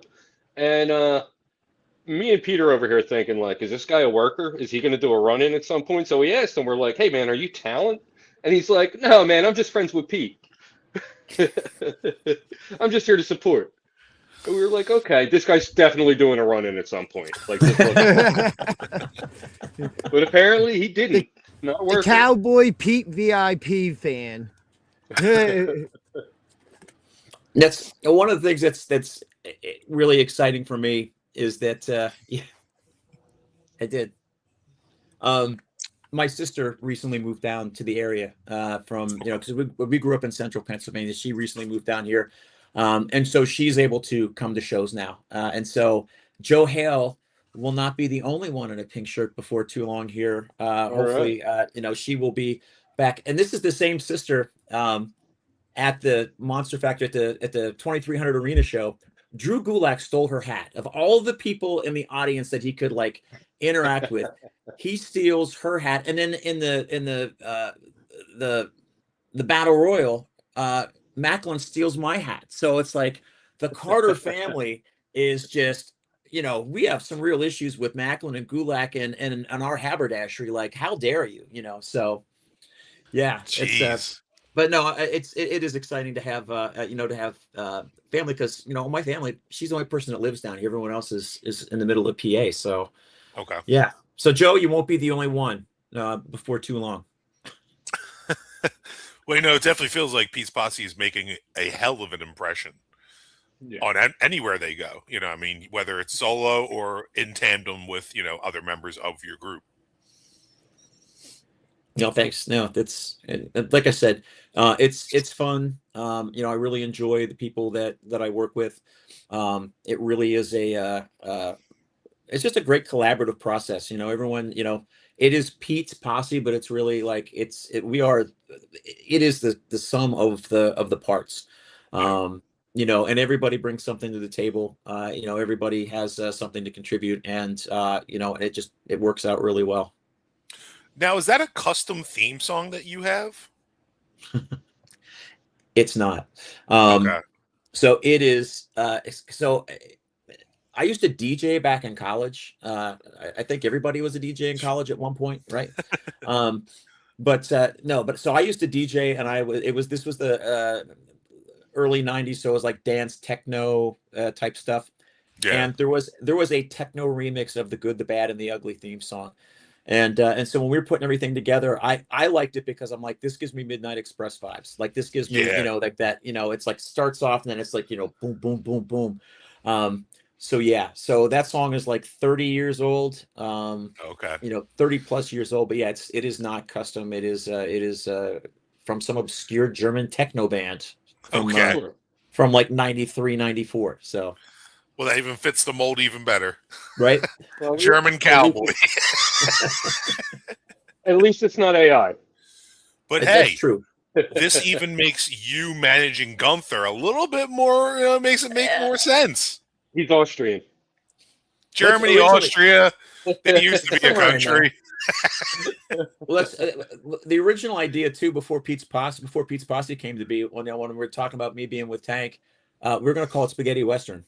That was the idea. Was this going to be Spaghetti Western? But that could work. But Pete's Posse is way better. And then the other finishing move we had when it was Milton and Tank was supposed to be called Pasta La Vista, but. I feel like you need to make that again. You need to bring that back with Bad Bod and Tank. And I also too, because Tank was doing a Samoan drop there for a while, and I really wanted to call it On Top of Spaghetti, and he came up with, forget what name he came up with, but I'm like, oh man, I really wanted to call it On Top of Spaghetti. Next time I just want to be able to scream On Top of Spaghetti, Yeah, I like when you guys lock eyes and he's like, grenade. Yeah. He's so good. Yeah, he's great with the comedy. He's great with the comedy stuff. It's everyone can do that. So well, him, Murphy, yourself. That's what MF. I can't say I'm super familiar with Isaac's wrestling career. Haven't really seen him do much other than with the Billy Gold scramble, also beating down Pat Dynamite a couple months ago. So, like I said, I haven't really seen what he's capable of in the Posse. So I'm waiting to see, this Saturday, I get to throw down. Isaac's OG. He was one of the original. He started off in a tag team called the Bing Boys because they were both from Abington, PA. and then that tag team ended, and it was just sort of like, well, he got paired with Milton, and then they got thrown in with me and Tank, and again, from a creativity perspective, he's sharp. He's got a great delivery. If you go back to some of those, and a lot of our early promos are still up on my Instagram. Oh, really? Oh yeah, do a deep dive. Some of the early stuff. We did a whole angle one time where he got shot down. He was trying to date Stevie Brooks, and she kept shooting him down. So Pete Carter decided the most logical thing to do was to find him a girlfriend. So that was a whole thing where it's like, I'm trying to use my old man skills. I'm like, I tried to get onto AOL and see if I could find him a lady, but I couldn't, and it's like, Tank's like, Pete, AOL's not a thing anymore. Yeah. There's a whole, go back in the archives. There's some fun stuff there. That's pretty bold of you, Sam Reaper, to assume that he would want Billy, Pat, or Stipe in his posse. Okay, you're saying who would he not want in his posse? Okay, I see. Who would I not want to be besides those three in the posse? I never say never. I don't think there's. I would say that there's somebody that I, that I don't want. And in fact, I think that would be. Again, I shouldn't say this out loud because it's a really good idea, but I think it would be a lot of fun if it ever happened. I would love to do Pat Dynamite as Paul Orndorff and weasel in his head, and eventually he gets to the point where he turns on Billy and he shows up in a pink t-shirt. I think that would be great. And if that actually happens, you didn't hear it here, right? Well, then that would be the double betrayal, though. No, you heard it here first, right here at BJ and DG Talk Wrestling. You already have your Andre. You already have your Andre with Dad Bod. You need your Orndorff. You're going to need an Ultimate Warrior at some point. Oh wait, that could be Brian Murphy. Did he never? Oh, he never managed Warrior. No, I'm thinking. No, Bobby Heenan managed Warrior. Did he? Oh, not Warrior. Andre, Rick my Rude. bad. Yeah. That's what I was saying. Yeah, there we go. Yeah. Rick Rude, Taker. Wait, no, not Taker. What am I talking about? Yeah, don't clip. Thank you. No. Don't clip that. I will say this. Because I've had people approach me about working with the posse, and I'm open to working with anybody, but how do I say this? Creativity is really important, right? So it's like you can do great stuff in the ring because, when we started off, not everyone was necessarily the greatest worker in ring work, right? I mean, we were a wrestling school, right? It's student shows, but it's that creative part, right? You have that creative spark. Are you able to collaborate? Like that's the sort of thing. Like, what do you bring into the table from that, right? Because everyone that's in here has something to contribute. So, I will promise you this: Pete's Posse is not going to turn into NWO Black and White, where it's everyone with a pulse. Anyone who wants to buy a T-shirt. Actually, if you want to buy a T-shirt, you can join Pete's Posse. I've got 9 T-shirts left in my basement. I can add 9 more members to Pete's Posse. They're $20 each. $20 just tonight.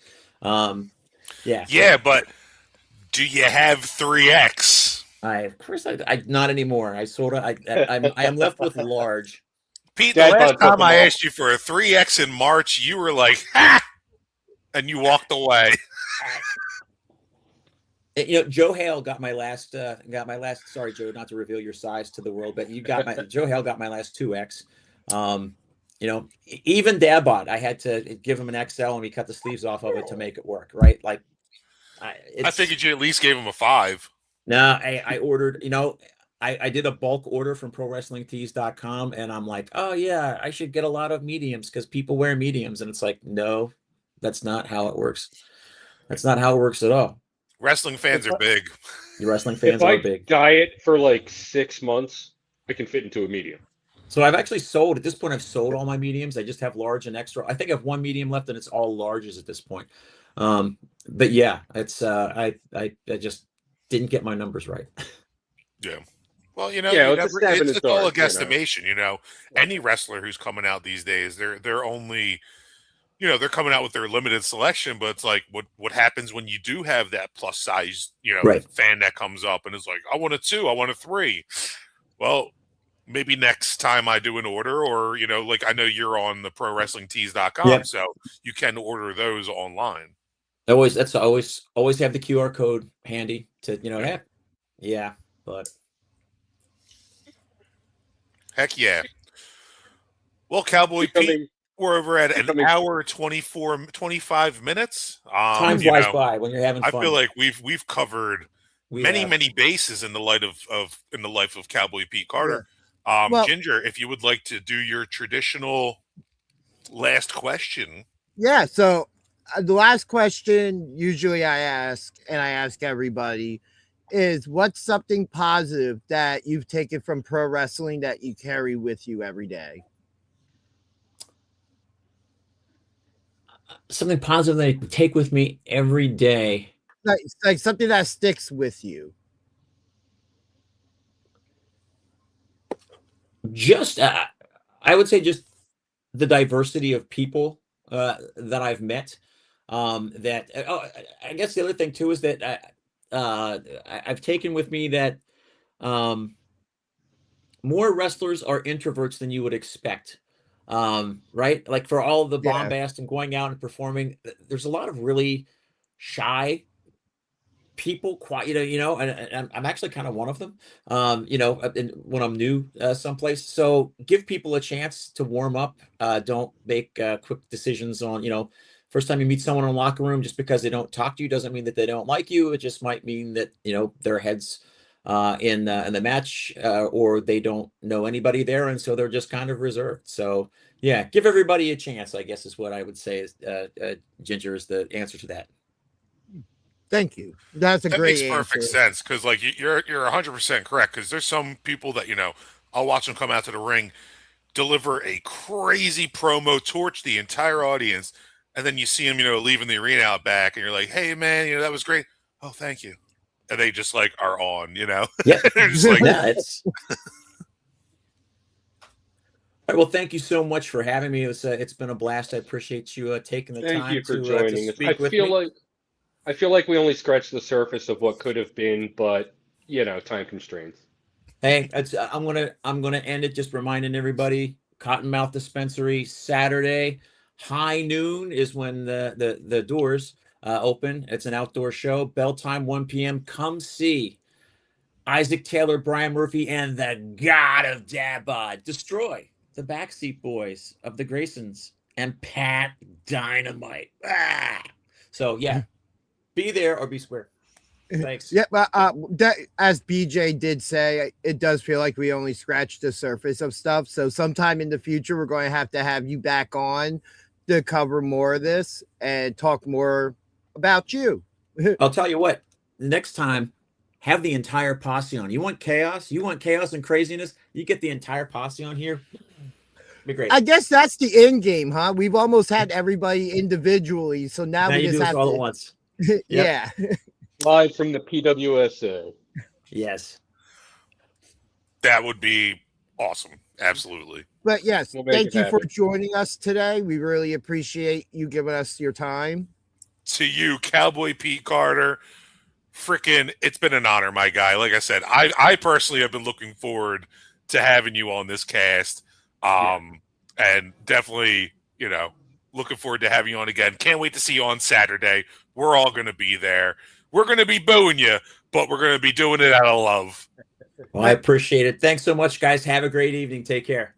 Cheers. You too. Cheers. Yeah.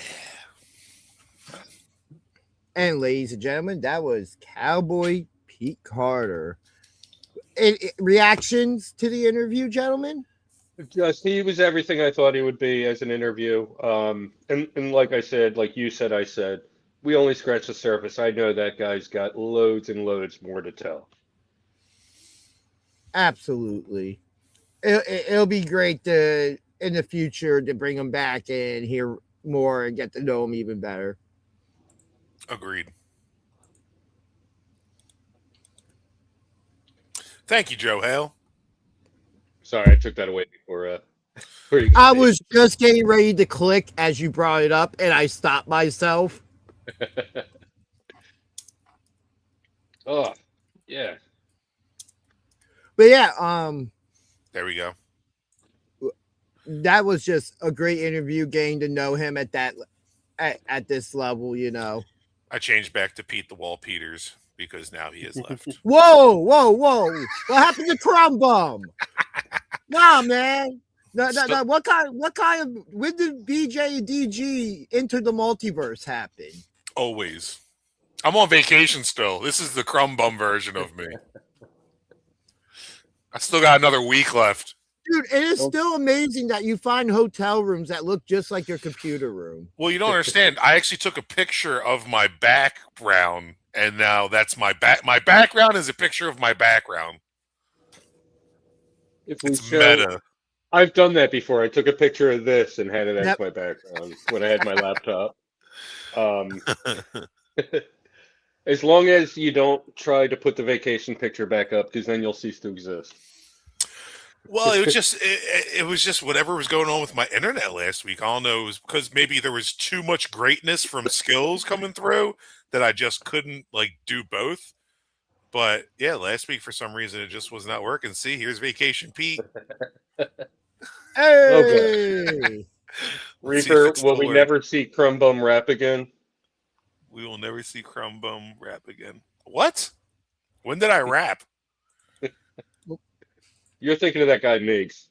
I was going to say, that was a different lifetime, Sammy. If you want to hear me rap, you have to go look down my multiverse. Whoa! Yeah, don't talk to me about playing acoustic folk funk. That was another guy. That was 16 years of another life. Yeah. But yeah, man, I'm very happy with that interview. Very happy. Oh, absolutely. Are you kidding me? I have been, ever since I joined this thing, I've been looking for the day that we got Cowboy Pete Carter. And that was everything and more. I'm a big fan, even though, we're supposed to boo him and everything. I just love everybody in the Posse's energy. They're such entertaining characters. Yeah, I really wish 100% agree. Really wish I could figure out a way in my Notepad app to make the text bigger. You can't just I tried. Do the pinch. No, just have you tried using a bigger font?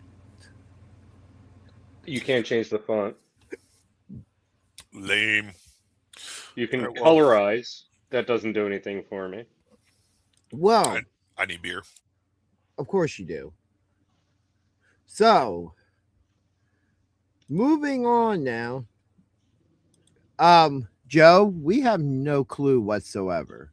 We're still waiting on the information. We should know by Wednesday, Thursday, hopefully. Yeah. I'm going to ask around a little bit and find out. Let me just look at the forecast now, see what it says. Yeah, has it changed since then? 80% chance of rain all day. I have 75% at the moment, so who knows? It's New Jersey.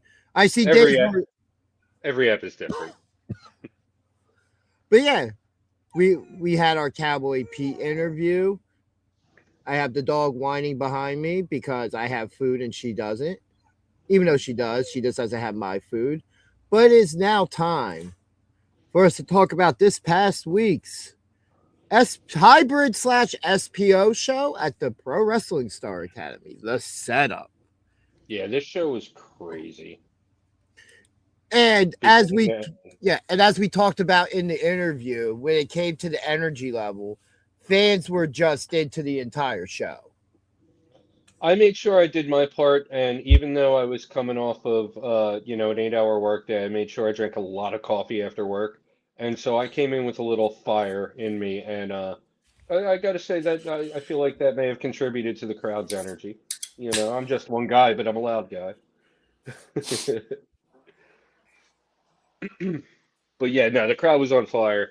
A lot of the time, because I'll go in with the idea, it's that's one of my jobs that I take upon myself is to like get the crowd into it if necessary. And it really like I didn't have to do much. Yeah, now these last 2 weeks, we've seen a large audience on the Friday shows. This show was a hybrid hosted show. I don't know if that has anything to factor into it. However, I will say the match cards have been bonkers. So that alone is enough to get the audience hot. But I will agree with you. This last Friday night's audience was on fire. Like they were ready. They came in, they knew what was on the card. They saw the advertisements. They also knew that the card was subject to change. And, a couple things that were advertised didn't happen. However, some of the substitutions, I think, in my opinion, were. One specifically was my match of the night. Yeah, like there were just a lot that happened on this show. Actually, especially after the end of last week. Yeah. So there was just a lot to take from that and then to go to where we are now. Yeah, agreed. And I guess, the back seats are still MIA because they weren't in the building at all. Last that we knew, they got thrown into the pickup truck of some random fan that got hijacked by KTB. So, and then KTB didn't show up for his scheduled match this week. Yeah. He must still be on the run. Or, still holding them hostage in a cabin out in the Pine Barren somewhere. On some like Dexter when he gets the dope and he has them locked up in the game. Man, those couple episodes are insane. Oh, some of my favorite episodes of the series, honestly. Yeah. But anyway, we're not here to talk about Dexter. Tune in on Thursday when DG and PP talk Dexter. Whoa! When did you get in charge of my bookings? Our opening contest was a singles match for the Silver Skywalker Championship between challenger Algo Nelly versus champion, the grimy bastard, Declan Grant. This one starts with both competitors grappling back and forth. Scroll. It escalates to running attacks as Nelly takes control with a pair of running arm drags. Nelly hits a delayed body slam, then a knee to the face. Nelly charges in for a corner attack, but Declan stops him with a boot. Declan jumps to a seated position on the top rope, but Nelly hits a springboard forearm for a 2 count. Declan lures Nelly into the corner and slams him into the middle turnbuckle. Declan hits a suplex and covers for a 1 count. Declan continues the beatdown and Nelly spills to the outside. Declan pulls him onto the apron and suplexes him back into the ring. Declan works over Nelly until Nelly is able to escape a body slam attempt and hit a knee. Nelly attempts a springboard maneuver but is stopped with a chop. Declan works over Nelly's leg for a moment before whipping him into the corner. Moments later, Nelly fights out of a chinlock with a snapmare. He charges, but Declan pulls the top rope down, sending Nelly to the apron. Nelly stuns Declan with a kick and climbs to the top rope for a crossbody.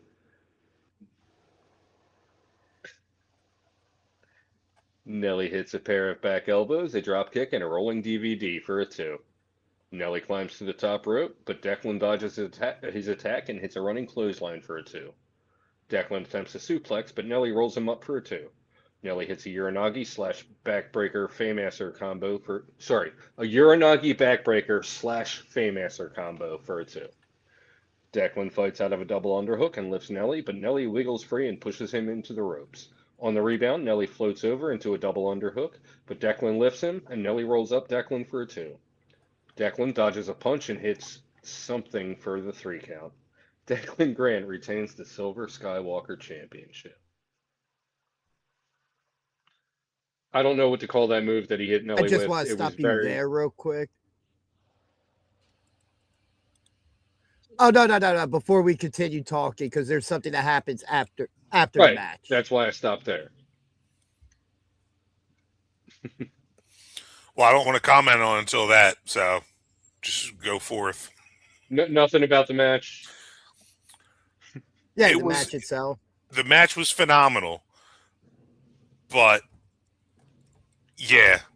It seems that Pete, you got any reactions real quick? Because I think Pete just wants me to show that footage there. I know, that's why I'm delaying it. So, like, there was an interesting moment where the little girl who, like, was ready to fight Nelly a couple months back and her dad had to restrain her, she actually did the same thing, but against Declan.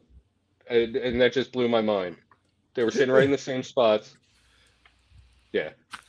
I'm sorry. So after the match, Twitch runs out and destroys Declan Grant. Phil Stamper, Don Montoya, and a pair of refs come out to restore order. Montoya says he can have his rematch if he stops. Twitch attacks Declan again, and Montoya says he's suspended. The refs escort him to the locker room, but moments later, as Declan is recovering, Twitch comes back out on the attack. He stomps Declan into the mat and leaves. The refs drag Declan's decimated corpse to the locker room. Uh-oh. Did my internet go down? I'm with you. I'm still with you. Yep. Okay. You went pixelated, like your audio went pixelated, and I was like, crap. Yeah, it did the same thing on my end too. Okay, all right. Because I was having issues last week, so now I'm paranoid. But yeah, this was an absolutely insane moment and a moment of intensity we've never seen from Twitch. 150%, Rick Blade. 150%. Declan Grant got what he deserved. You don't come on our show, fake an injury, and then attack the guy who beat you for the belt the next week. Like, come on, man. Have a little class. All right. Here we go. Declan Grant, Algo Nelly. That match was great. Phenomenal energy. Declan at the end, grabbing that bag, walking over, Twitch's music hitting. I was filming the whole match. I'm expecting Twitch to come running down the alleyway. Nope. Out of nowhere, he comes running around the side, swoops in, and as soon as he wrapped that belt around, first he beat him down, but as soon as he wrapped that belt around Declan's neck, I was just in total shock and awe. Like, oh my God. Okay. They broke Twitch's brain. Like, he has warned us about this. He's been on our podcast. He's warned us about this. We've seen videos of him being like, I'm this close to flipping. And after all that nonsense that Declan did to him, where, came out, beat him down after he was already beaten down, essentially stole the championship from him, even though it was a clean rematch. It wasn't Money in the Bank. I didn't see no freaking Money in the Bank contract or anything like that. So I'm still don't understand why Craig Prendergast allowed that to happen, that crooked bastard. But I digress. Yeah, Twitch beat Declan within an inch of his life. And not just once, but 3 times that night.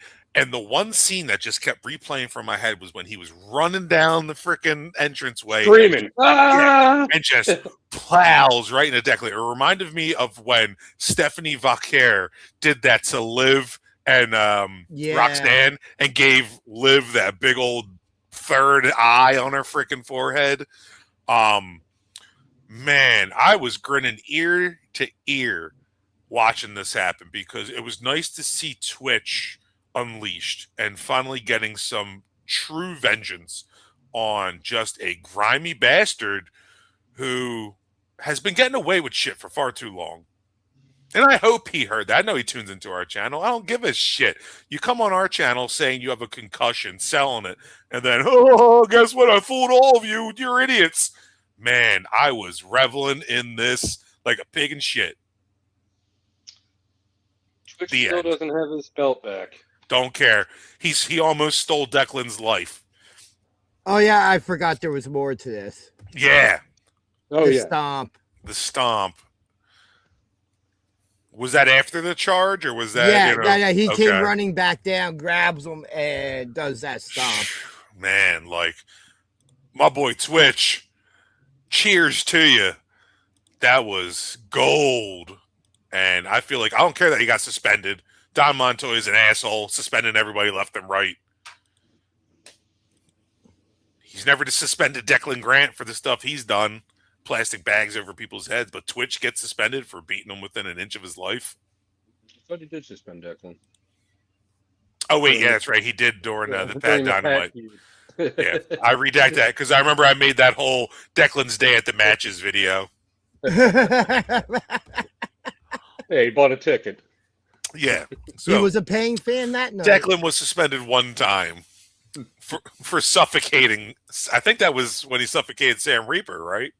Yeah, I believe so. Yes. Yeah. Hey, Sam. How's that feel? All right, yeah, that's my end of my rant. I was happy to see that conclusion. The match was great. All go Nelly. The crowd was really, really behind them, like super behind them. Everyone was just shouting "Go" the entire match. Declan had a little section cheering for him. Yeah.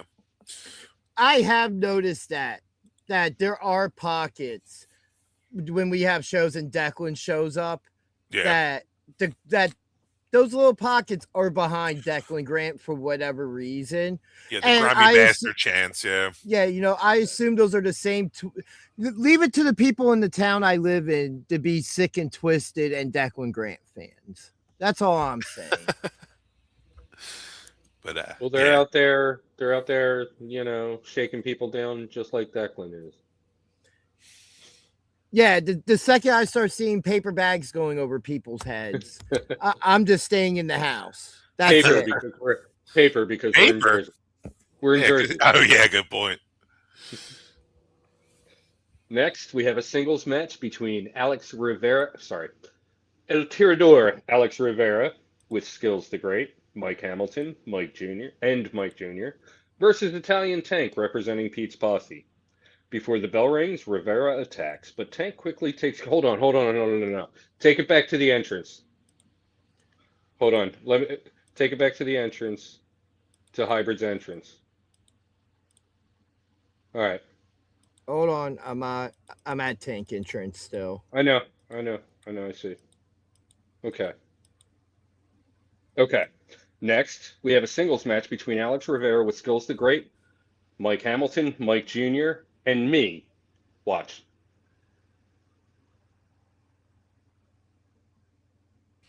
What did you trip over? What is going on? What did you trip? Hold on. Can we run that back?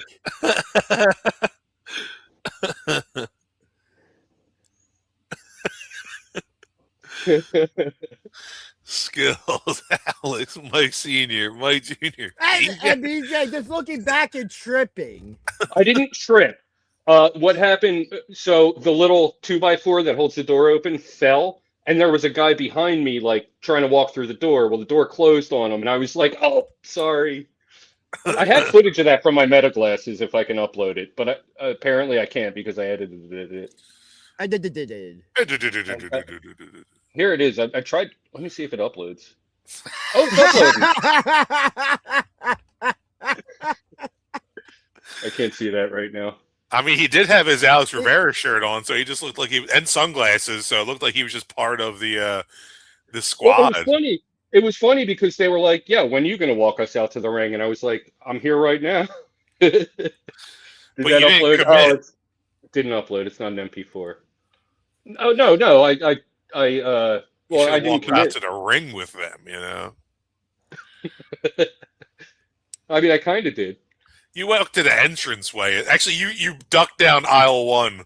Yeah, you really did. You got right in front of commentary, and you just stopped. I was like, nope, I'm not going. You had the chance, but no, you just looked like a mark following them into the building. I was filming with my meta shades. That would have been even cooler. I literally did, but I tried to post it, but I can't. I mean, if you took the meta shades all the way down the ring around there with Team Hybrid and then back out. No, my logic was take the turn and parallel them as they're coming down to the ring, and then kind of assimilate into my spot as they're rounding the corner, which I did, but I can't upload it.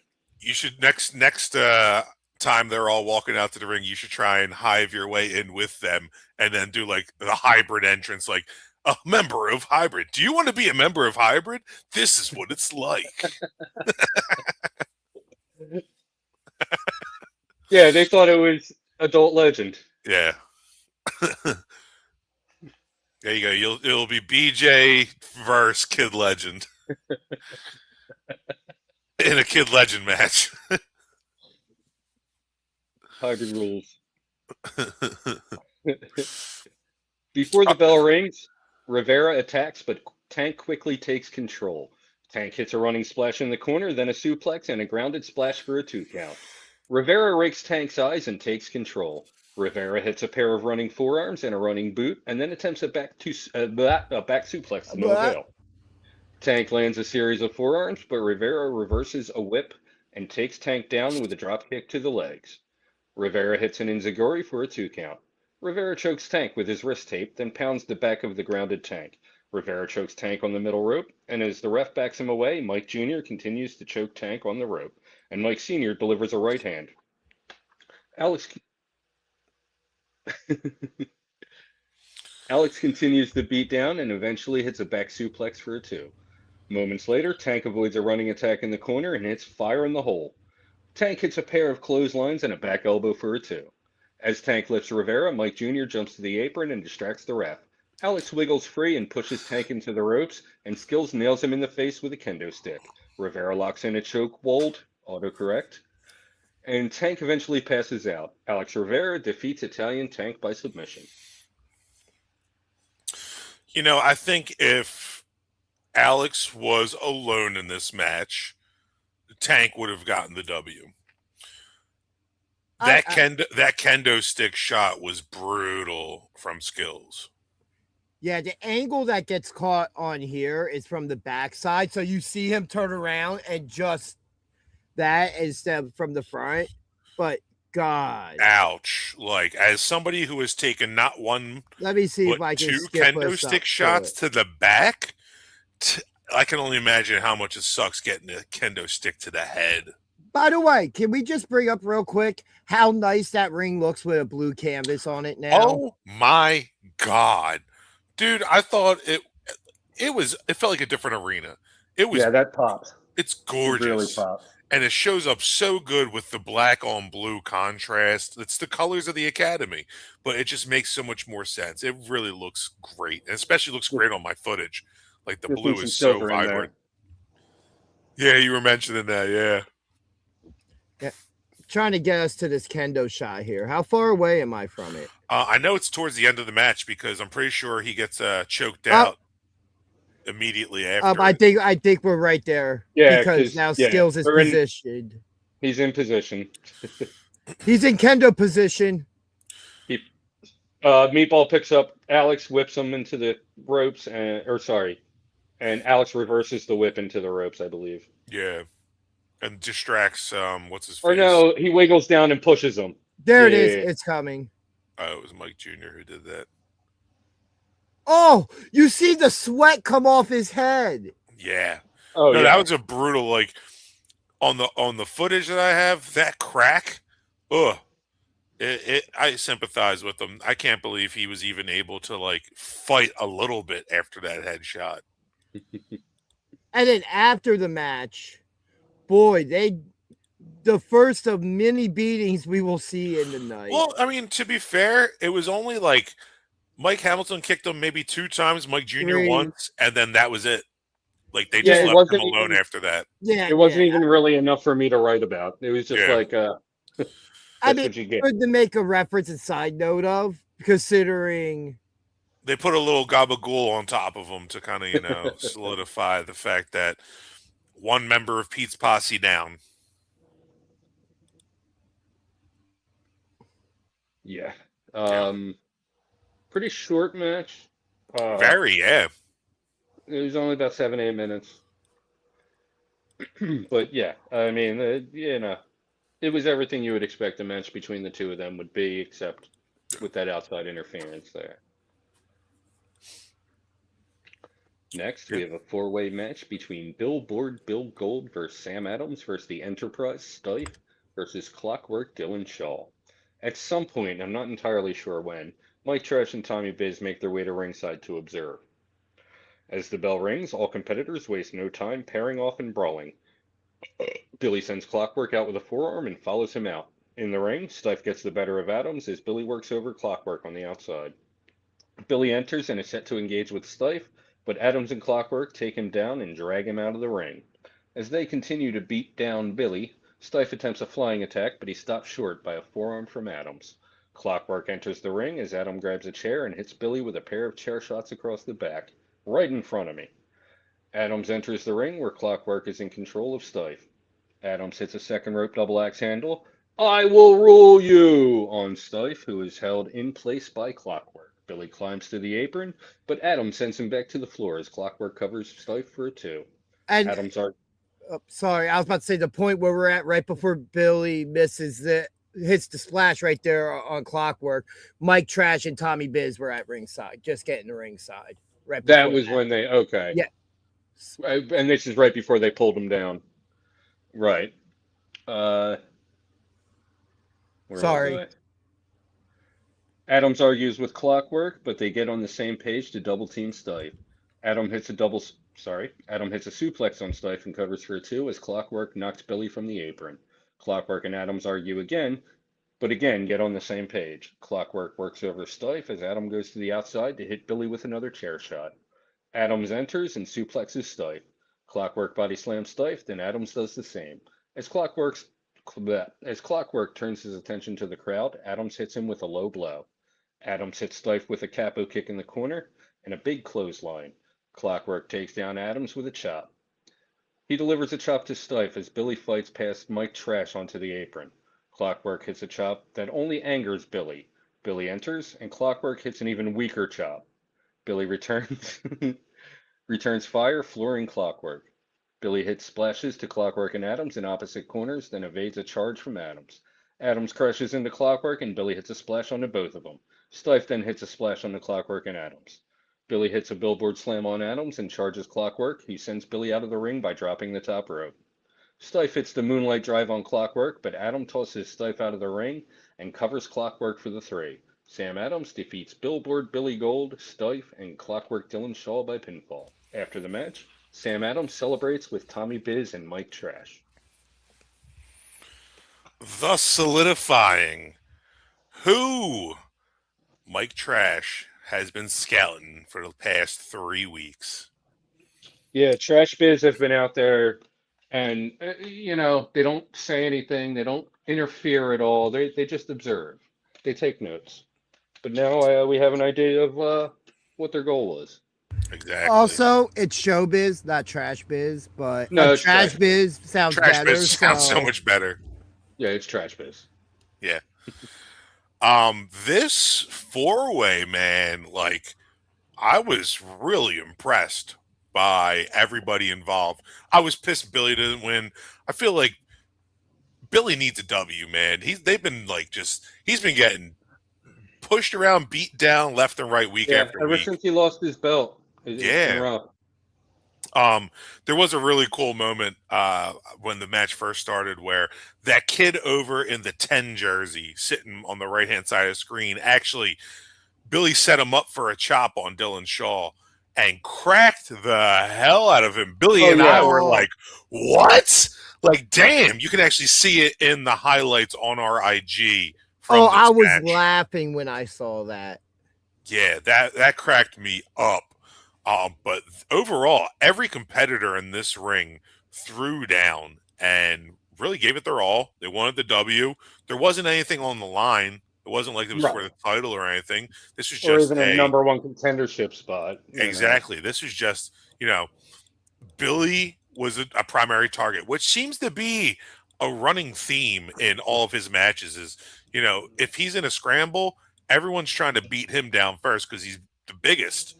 But, throughout this match, he definitely was on the uneven side of things, especially with Tommy Biz being out there, Classy Mike Trash.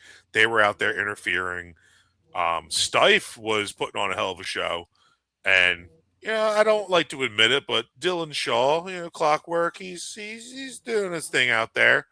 And we almost saw, the team up between him and Sam Adams until Sam Adams had to rock that uppercut to them gonads. And, Sam Adams is in the business of him. Can't trust him. BJ, did you do a rundown for the Gregory Irons segment or no? I did. It's brief, but yeah, I did. Okay. I was just wondering. That's all. Because I was going to use a moment to talk about the seminar Saturday before, and with that, just, so we'll talk about that first. Yeah. Also, by the way, you know who's somebody else that could use a win? Sam Reaper. Well, always. Didn't he just win something like 2 weeks ago? He lost the creature feature. He lost that Rumble to Clockwork Shaw. He lost to, we won't get into that. I thought last Friday, I wasn't there last Friday. Yeah, and then him and Stife lost the tag team titles in Mawa. Jeez. And he turned on Stife. Yeah, Sam Reaper needs a win here. Sam Reaper, I don't know if he ever tunes in or watches our show or anything like that, but I think that Sam Reaper really needs to step his game up, because if he's not winning these matches, clearly that means he's doing something wrong. And I would never speak ill of Sam Reaper, but you know what? Maybe he needs to brush up and go back to, the Soul Academy or wherever the hell he's from. Well, let's save the Reaper talk for the Reaper match. You guys brought him up. I'm just elaborating. Well, since, we brought him up.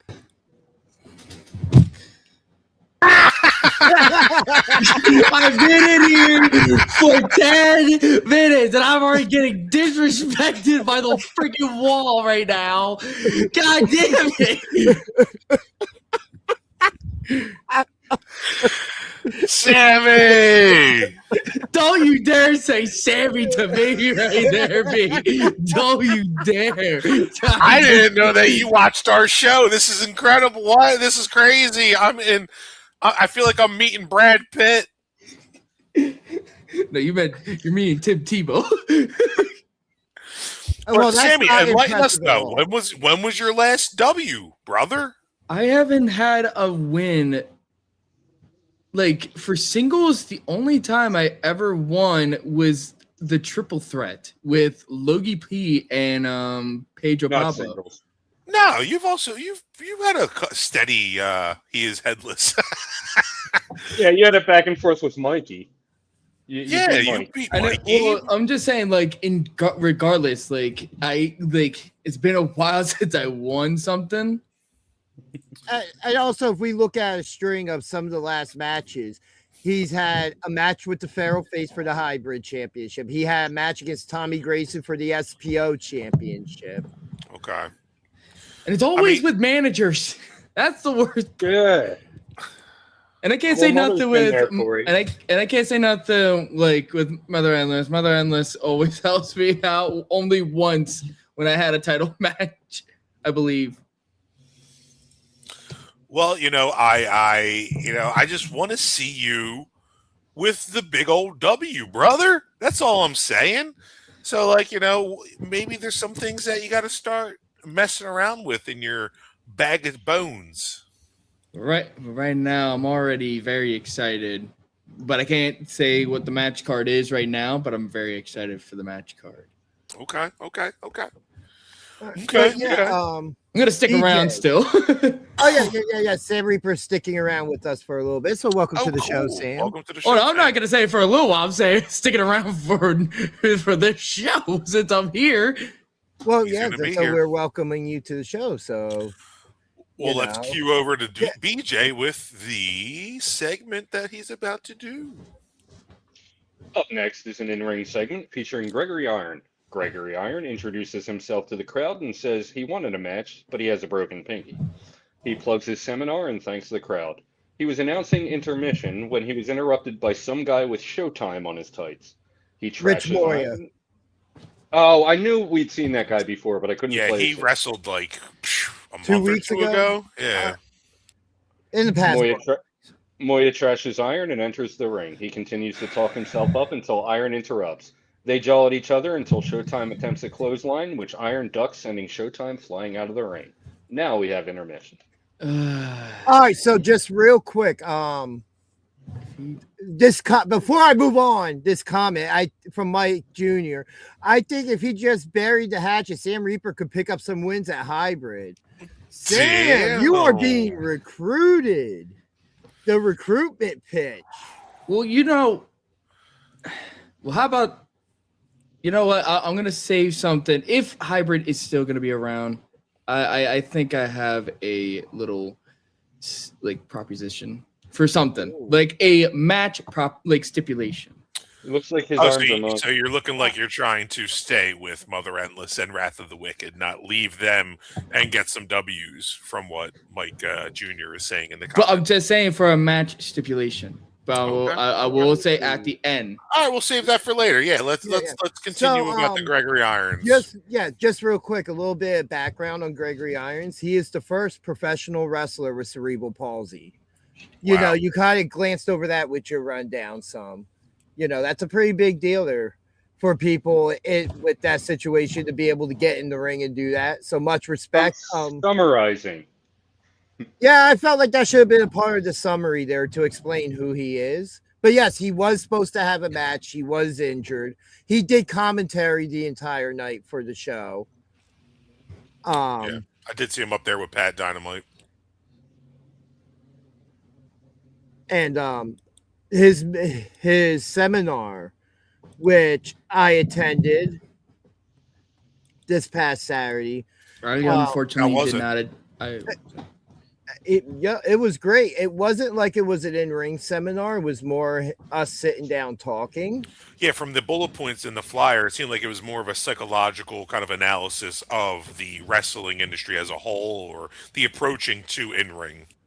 Yeah, amazing guy. I should have probably uploaded the picture I took with him, but also the shirt he is wearing. Hold on, I want to see if I can find a good shot of it. Because was it Boom Hard in there? It says only a few people.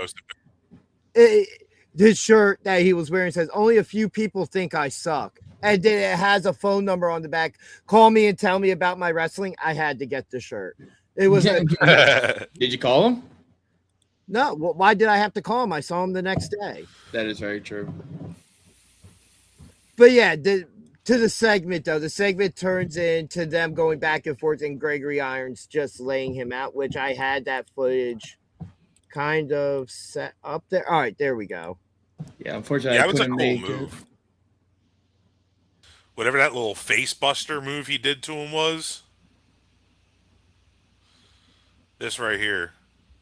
Jeez. It's like a flatliner almost. Yeah, it's a flatliner. Yeah, that's a flatliner. It was clean, too. Yeah. Yeah, Rich Moya was talking some shit, man. You know, and a couple weeks ago when we saw him, yeah, he can back up what he's talking, but not there. No way, no how. Who was Moya in a match with? Right? It was he was in a scramble, right? I believe. Yeah, I think he was in a scramble. I'm just trying to remember who else was in that. Was it? I guarantee Lucky was in that. No, Lucky. We haven't had a Lucky scramble been around in a long time. No, I think me and B. Who I was talking about that with somebody recently about the Lucky scrambles just became scrambles. Well, they turned into the Tarzan because Tarzan started doing the scrambles. The scrumbles. Well, we haven't seen Tarzan in a while, so it just became scramble. Yeah, like it always was.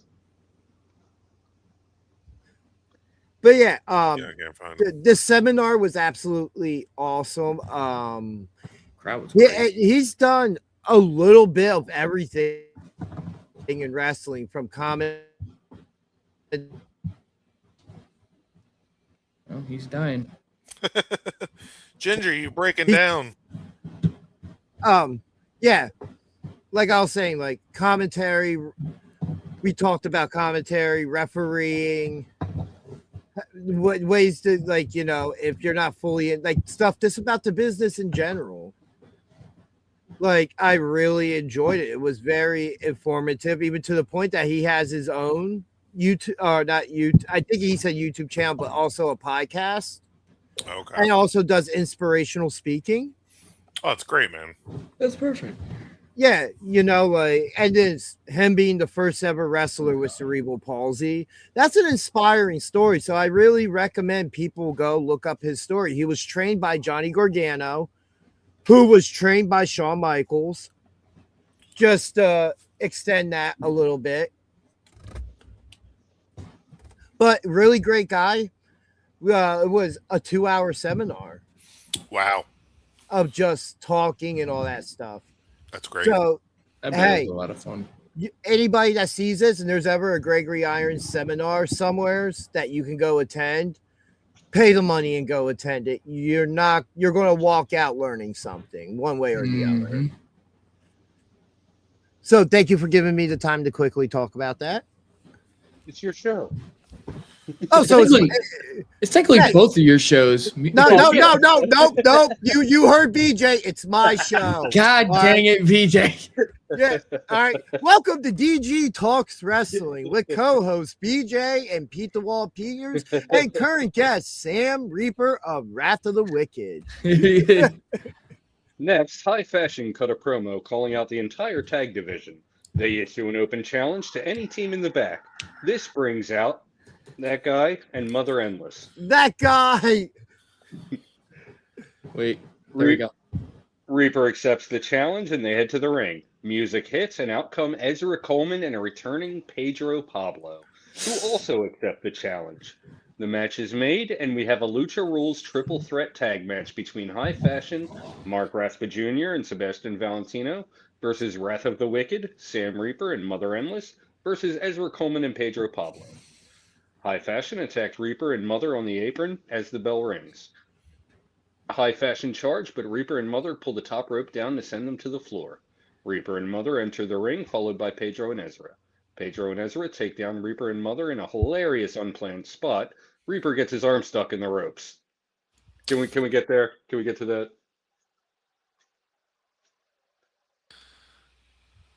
Oh, I think we're past it. Yeah, we're past it.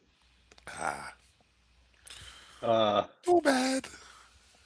Sam, in that moment, like, I saw the panic on your face.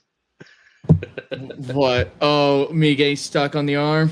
Yeah, getting your arm stuck in the rope. I don't want to talk about listen, I tried to go over and I got stuck. Are you okay? Was there any there wasn't anything like major that? I mean, hold on. I mean, I could physically fine, psychologically no. I became Mankind. I'm basically Mick Foley. Instead of the head, it's my freaking arm. You still have your ear, okay? Yeah, I still have an arm. Did the truth come out your nose? That's the real question. But you know, I feel fine. I feel better, and you know, whatever. I mean, I still kicked ass. Yeah. Reaper's pulled out of the ring by High Fashion, and Mother comes to his aid. Why does it say personnel climbs to the second rope for diving? Pedro. Oh my God, it autocorrected Pedro to personnel. Pedro climbs to the second rope for a diving European uppercut onto the pile. Ezra then hits a dive onto the top of the pile.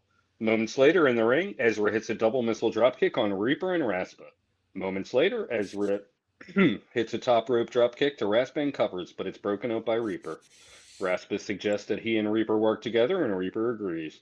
Raspa whips Reaper into Ezra in the corner. Reaper hits a springboard bulldog. By the way, dude, that looks beautiful whenever you do it. And high-fives Raspa, but Raspa kicks Reaper in the gut, ending their temporary alliance. Ezra rolls up Raspa for a 2 count. Tag to Valentino, and High Fashion hit a pair of double-team maneuvers. Mother enters without a tag and takes down Valentino with a clothesline and stomps Ezra. Hold on, buddy. I'm just going to say this. If anybody didn't hear what Pete said, it was Lucha Rules. That's what I said. Yeah, okay. But you said, like, Mother didn't get tagged. The rule was, like, if one person rolls out, the other person can come in legally. Yeah, that is Lucha Tag Team rules. The no tag is required. If the legal person goes out of the ring, their partner can automatically replace them. I just thought it was super awkward that she like stood there like debating about it for a minute while like Sam was out of the ring for a while. Well, I had to tell her to go in. Thank you for explaining the Lucha rules to me, because I had no idea what the hell Cowboy Pete Carter meant when he said that, and I was like, okay, cool, like here we go. Yeah, no, trust me. Like, if it's 2 people, then you will get the 5 count. But if it's one person rolling out and the other one comes in your team, you can do. That was beautiful, by the way. I'm sorry to cut you off, Sam, but Ezra, like that catch that Mark Raspa just did and delivered that GTS, like, ouch. That was beautiful. I'm never gonna trust Mark ever again. I'm sorry. I thought I could, but I thought I did, but you know, it was never gonna happen. So I don't remember where I left off, but Ezra rolls up Raspa for a 2 count. Tag to Valentino, in high fashion hit a pair of double team maneuvers. Mother enters, there it was, without a tag, and takes down Valentino with a clothesline and stomps Ezra. Valentino and Mother double team Ezra and send him into the corner. They exchange strikes until Mother hits a pump handle suplex, sending Valentino into the corner with Ezra. Mother hits a headstand splash onto both of them. She covers Valentino with a jackknife pin for a 2. Valentino and Mother trade strikes until both go down, and Ezra scrambles across the ring to tag in Pedro Pablo. Pedro is a house on fire as he takes down Valentino, Mother, and Raspa with clotheslines, and then hits a German suplex on Reaper. He maneuvers tilt-a-whirl head scissors into a reverse headlock on Raspa, catches Valentino charging, and drops them both. Mother hits a series of strikes, but Pedro hits a rolling DVD. Reaper hits a wasteland on Pedro, and then Valentino takes Reaper down with a German suplex, then hits him with a codebreaker. Mother and Valentino then exchange strikes from their knees until Mother takes him out with a clothesline. Ezra hits a leapfrog bulldog on Mother, then Raspa hits a GTS on Ezra, sending him out of the ring. Raspa calls Valentino into the ring, but as they taunt, Pedro attacks from behind. Pedro lifts Raspa up, but Valentino rakes his eyes for the save. High Fashion hit a Michinoku driver / dropkick combo for the 3 count. High Fashion defeats Sam Reaper, Mother Endless, and Ezra Coleman and Pedro Pablo.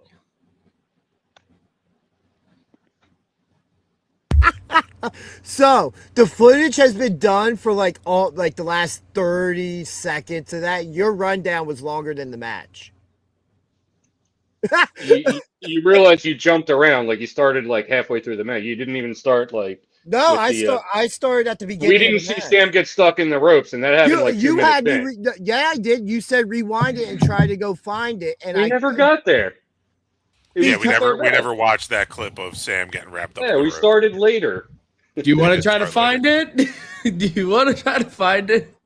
No, but I didn't. I purposefully left it out of my highlight clips in respect of you, Sam. I don't like to. I didn't start it that far in past. I'll be honest. Like, I guarantee. Okay, here's the thing, though. What was like for Pete and BJ's like perspective? What was your thought when that happened? I was like, oh shit! Pretty much like, I can't wait to break your balls about this, and I totally forgot that night. I was genuinely concerned. I was hoping that your arm was okay. Like, it wasn't like black and blue, so I'm fine with that. You had a look of panic on your face for a second there, but then you were like, oh, okay. Well, no, I did. I almost panicked a little bit because I needed to get out. There it is. Oh, no, not that one.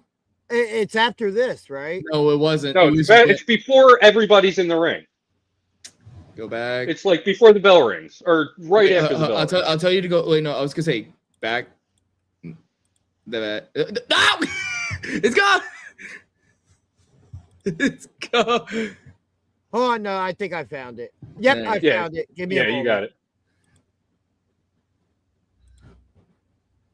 There it is. I had to get out of the look on his face at that moment. Like, I could see that you were panicking a little.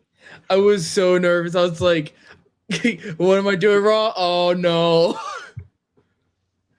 As the title, as it says on the bottom left, the setup right there. I didn't see a lot. I was distracted by Mother. Of course. All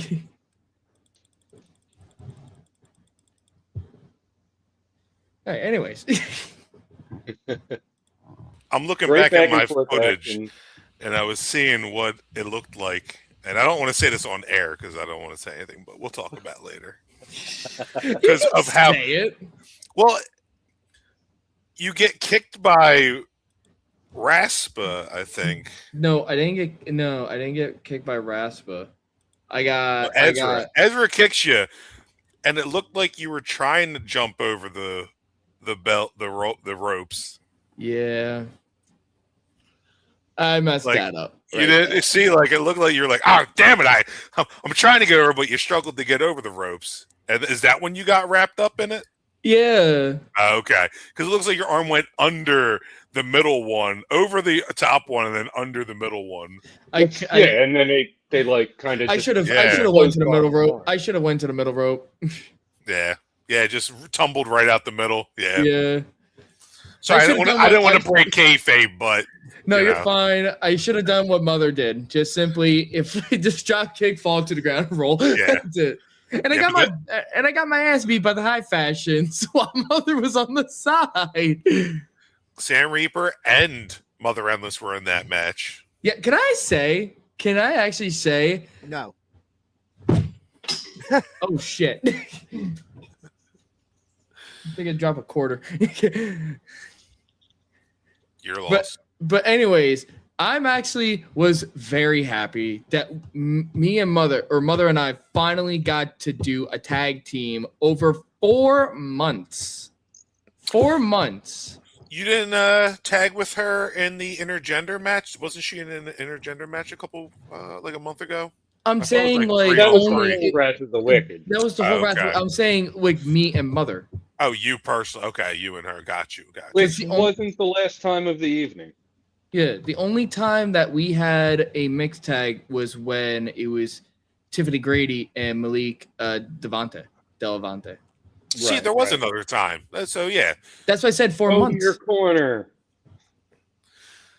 Well, I mean, there's not really much of a mixed tag presence at the Pro Wrestling Star Academy. I mean, you've got the back seats with Angel Orsini, and then that pretty much runs the gauntlet right there.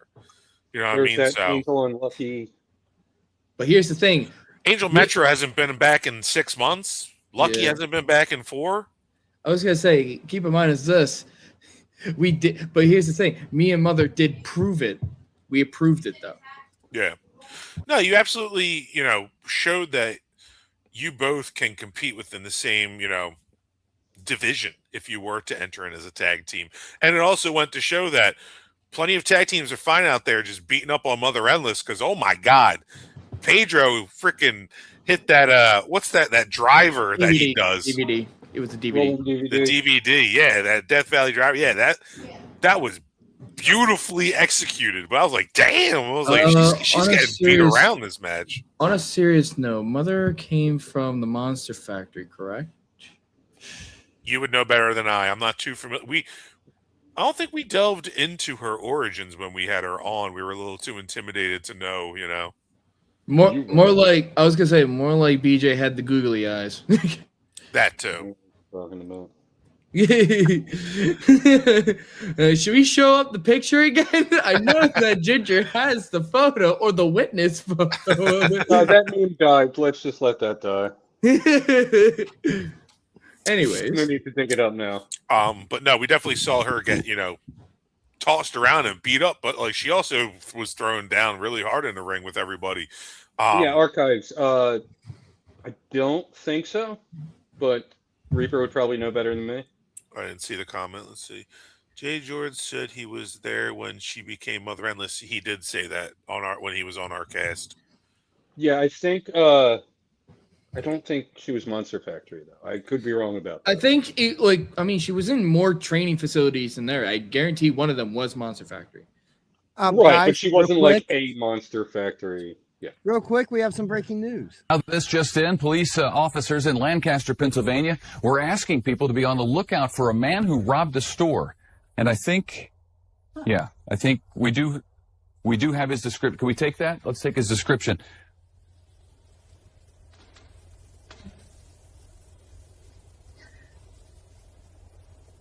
Okay.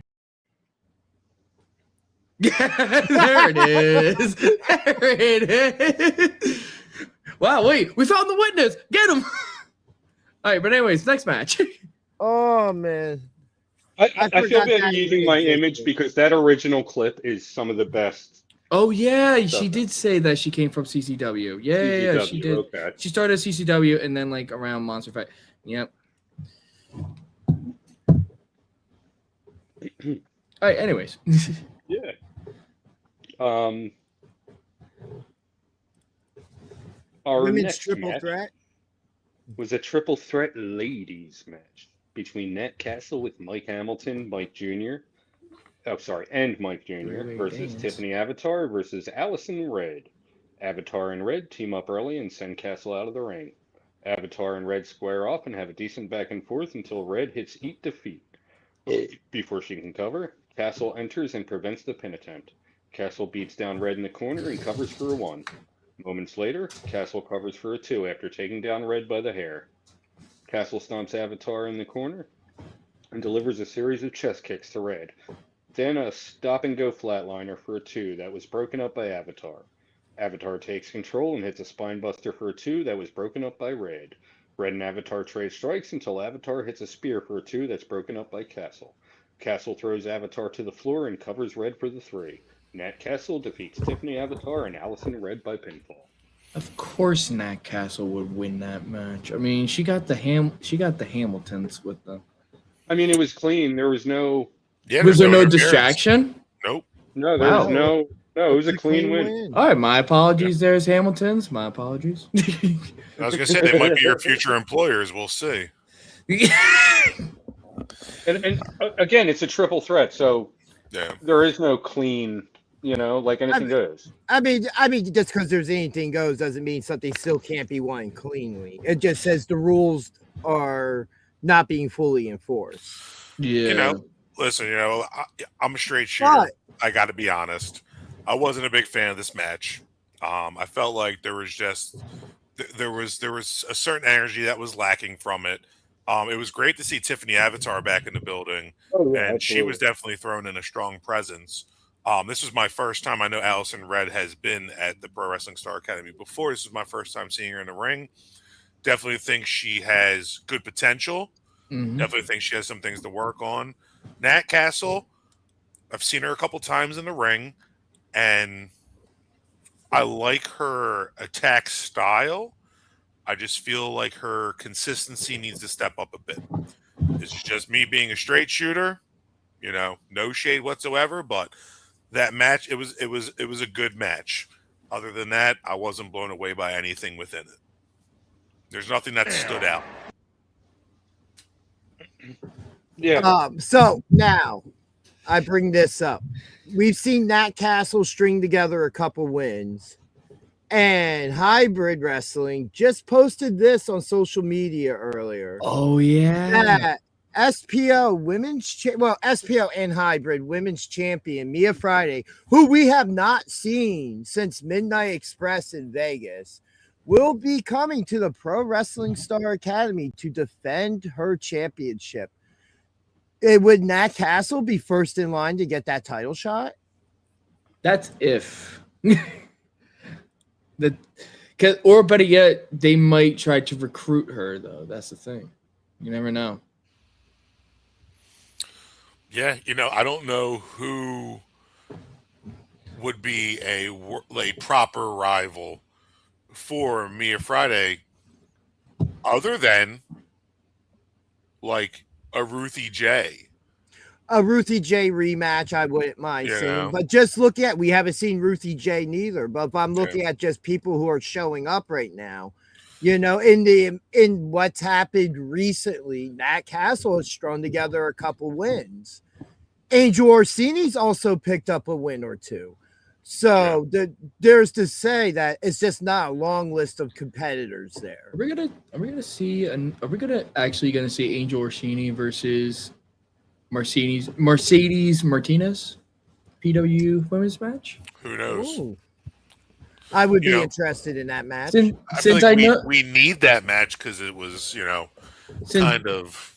Go ahead, Sam. I was gonna say, since we already seen Angel calling out the PW women's champion, we have to know if it's gonna happen. Yeah. Wow. So this will also be Mia Friday's East Coast debut. So they want the best of the best. So ladies out there, if you're seeing this, step up to the challenge. Damn. That's July 31st, right? She's advertised? Yes. Yes. So there is time to string some wins together and for these ladies to make a case for a championship match.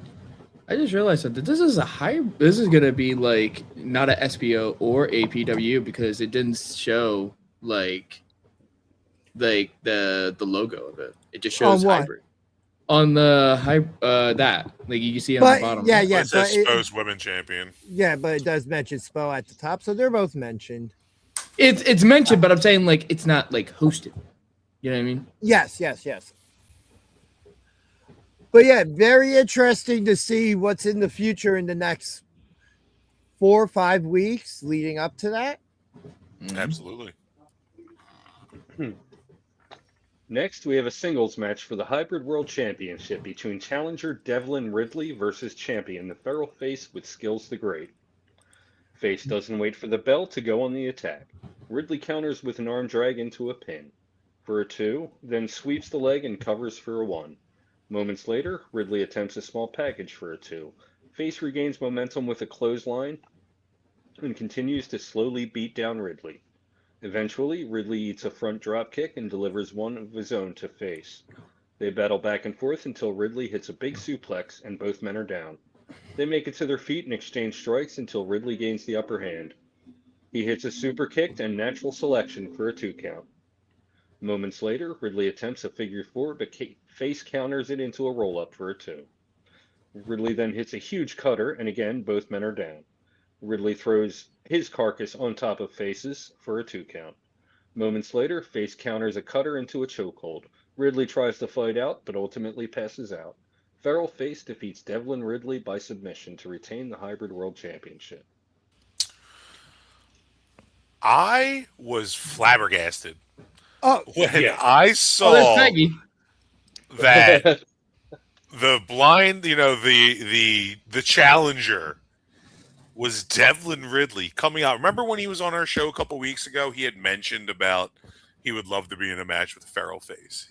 And he actually came out before the show started and found us and was like, hey, what's up, guys? Dude, some good, card subject to change? Well, there's some good stuff going on tonight. He was super excited. But he also didn't tell us anything, as we don't want to know. He didn't reveal anything. Yeah, no, yeah. We like, if there's guys like rehearsing like for a match or what, we just look the other way. We walk the other way. Yeah. We don't want to know. We're supermarks. You got them boxing fights. Jesus. But man, I was blown away by this match. Like Devlin Ridley, I already had respect for Devlin. I knew what he was capable of, but the honest fact of it is, I looked at him as a mid-tier guy. I didn't look at him as title weight, ready for a title yet. The kid's, he's still young in his wrestling career, but he is vicious. This match right here pushed my opinion of him from mid to a high. This kid is high card.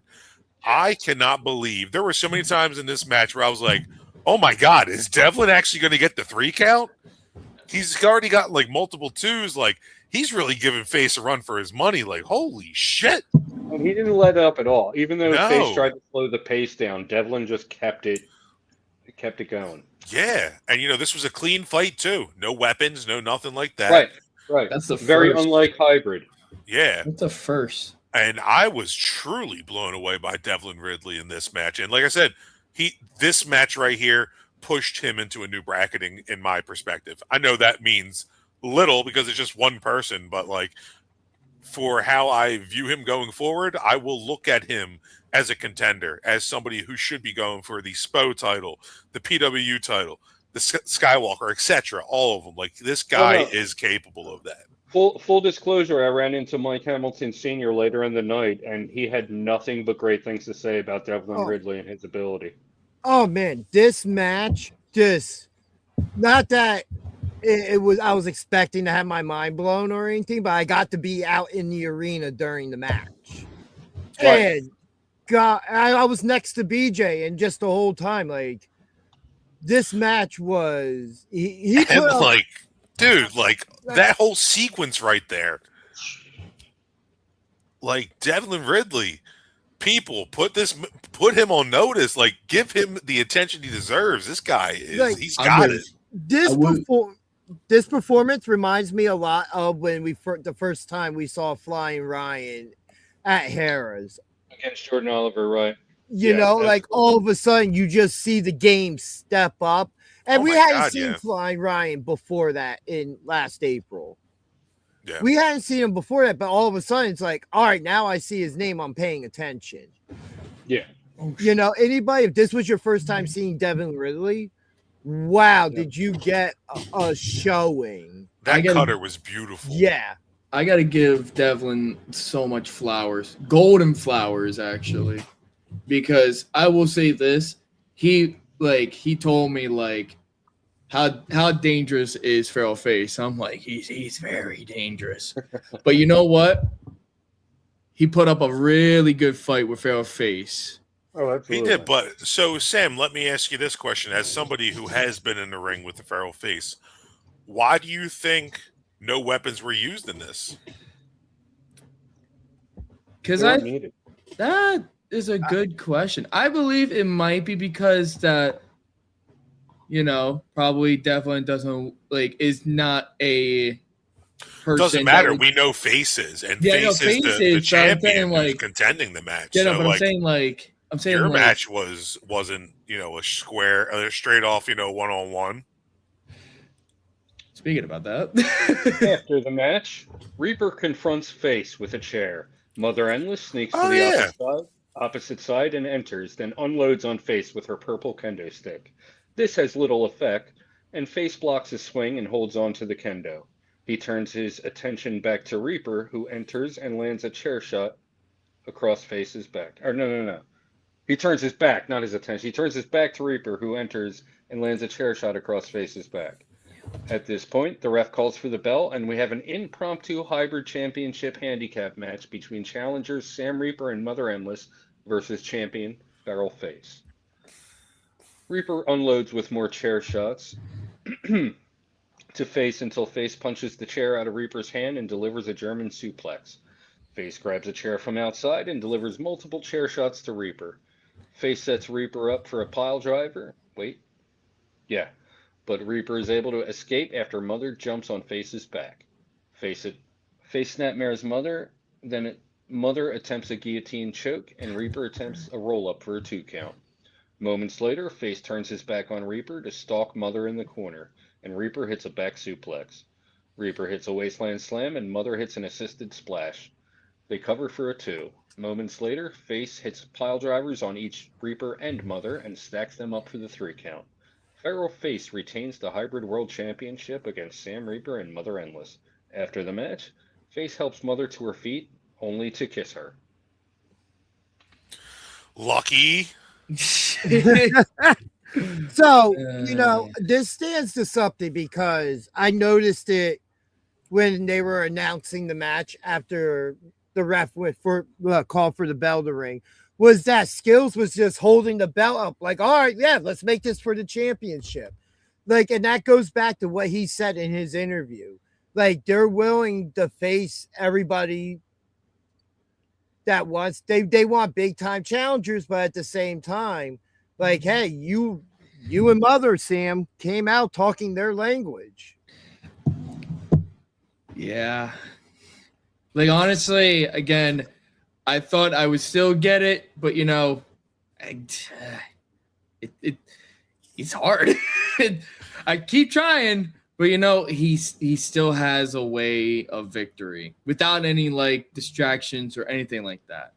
So, Sam, I gotta ask you a question. It just popped in my head.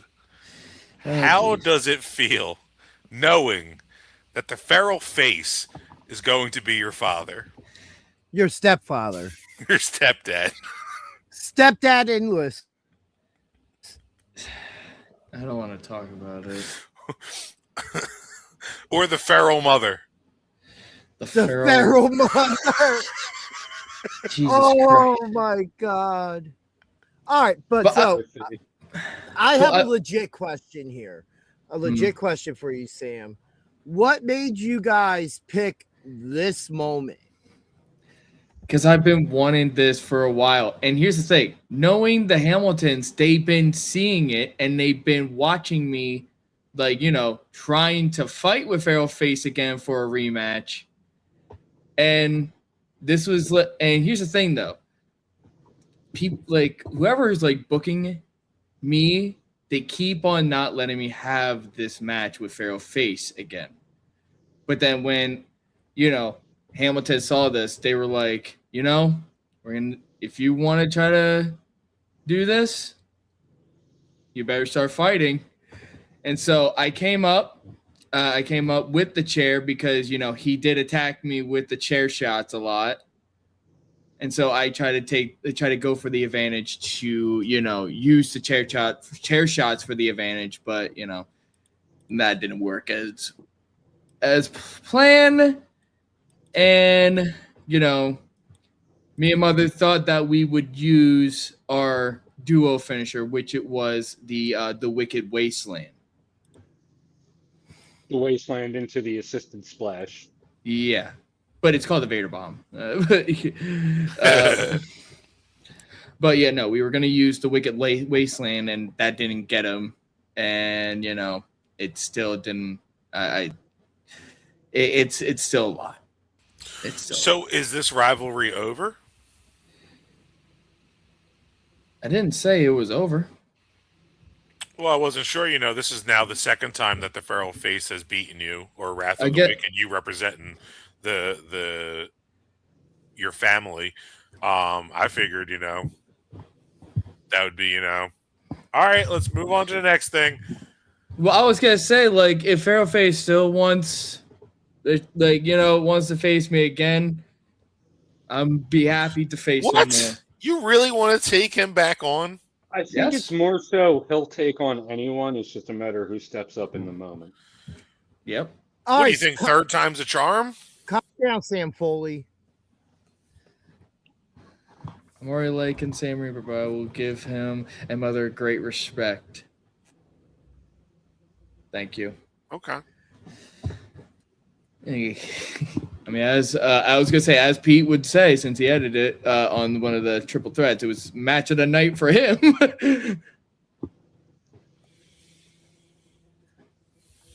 Yeah.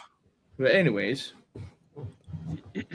our penultimate match was a triple threat between JJ Smith versus Mikey G versus Rulo. We haven't seen Rulo at the PWSA since January. The bell rings and JJ goes on the attack. He delivers strikes to both opponents and then hits the ropes for a running attack. Mikey and Rulo avoid JJ's charge, and Mikey hits an arm drag, followed by a drop kick that sends JJ out of the ring. Rulo sneaks behind Mikey and rolls him up for a 2. Rulo and Mikey have a very athletic exchange until JJ trips Mikey from the outside and pulls him to the floor. JJ beats down Mikey, then Rulo hits a dive between the ropes onto JJ. Mikey enters the ring and hits a dive over the ropes onto JJ, and Rulo onto the floor. Mikey enters the ring and hits a dive over the ropes onto JJ and Rulo on the floor. There we go, much better. Mikey tosses JJ into the ring and attacks and hits a forearm for a 2. Mikey avoids a running attack from JJ, sending him over the ropes and onto the apron. Mikey knocks him to the floor and hits the ropes for another dive to the outside, but Rulo slides into the ring and stops Mikey with a pin combo for a 2. As JJ climbs to the apron, Mikey whips Rulo into the ropes and JJ pulls the top rope down, sending Rulo to the floor. JJ enters and hits a diving headbutt for a 2 count. Moments later, with all competitors back in the ring, Rulo hits a very inventive arm drag on JJ. Rulo sets Mikey up in the corner for a superplex, but JJ knocks Rulo out of the ring and hits a big superplex on Mikey for a 2 count. JJ and Mikey trade strikes as Rulo climbs to the top rope. Rulo wipes them both out with a double front dropkick. Rulo hits clotheslines to both opponents in opposite corners until JJ counters and catapults Rulo into the second rope. JJ charges, but Rulo backflips over him and hits a tornado DDT. Rulo charges Mikey, and Mikey stops him with a kick and hits a springboard lariat, and all competitors are down. They trade strikes as they make their way back to their feet. JJ sets Rulo up for a DDT,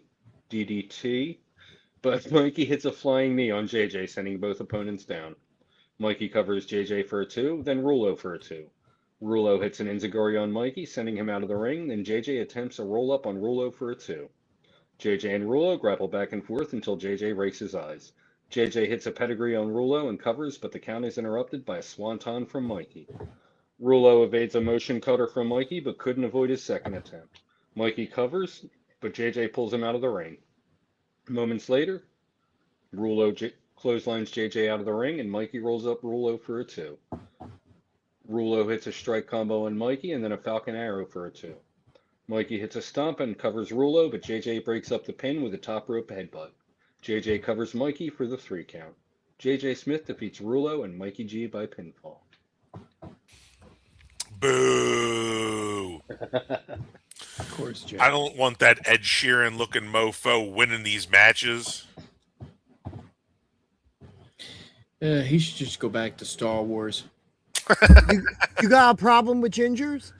And that's J.J. Abrams, dumbass. I got a problem with J.J. Smith. JJ just made the list. This was a great match. I mean, like BJ said, it's been since January that we've had a Rulo in the arena, and it was great to see him back, still as quick and as powerful as ever. And Mikey G is a newer wrestler, so it was awesome seeing these two in the ring. Somebody I was familiar with from before, because I remember seeing Rulo from back in even the Gloucester days. You know what I mean? So like to see him here with JJ Smith, who we've had him on here. We were talking with him before he turned into this new super a-hole. He was kind of on the cusp, but now he's just full blown in it. Our introduction to Billboard Bill Gold was him against Rulo with Lavari. Yeah. Weird. That was just random. Well, I mean, before that, they were all on the same team. That. Like, what? Until, I think until Bull James just told him, like, hey, you're good. Get up. Yeah. But Mikey G, man. Oh, my gosh. I know one of the panelists here is not a huge fan of him, but good God, this boy can fly.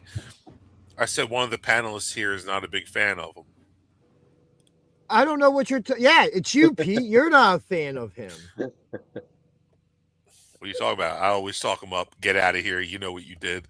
I you did know what nothing. you did. Why would you say that? Why would you say that, Pete? Jesus. Yeah, right. See. Thanks, Sam. I appreciate you. Like, I look forward to that first title shot moment where like Mikey G wins and is just holding that belt because he deserves it.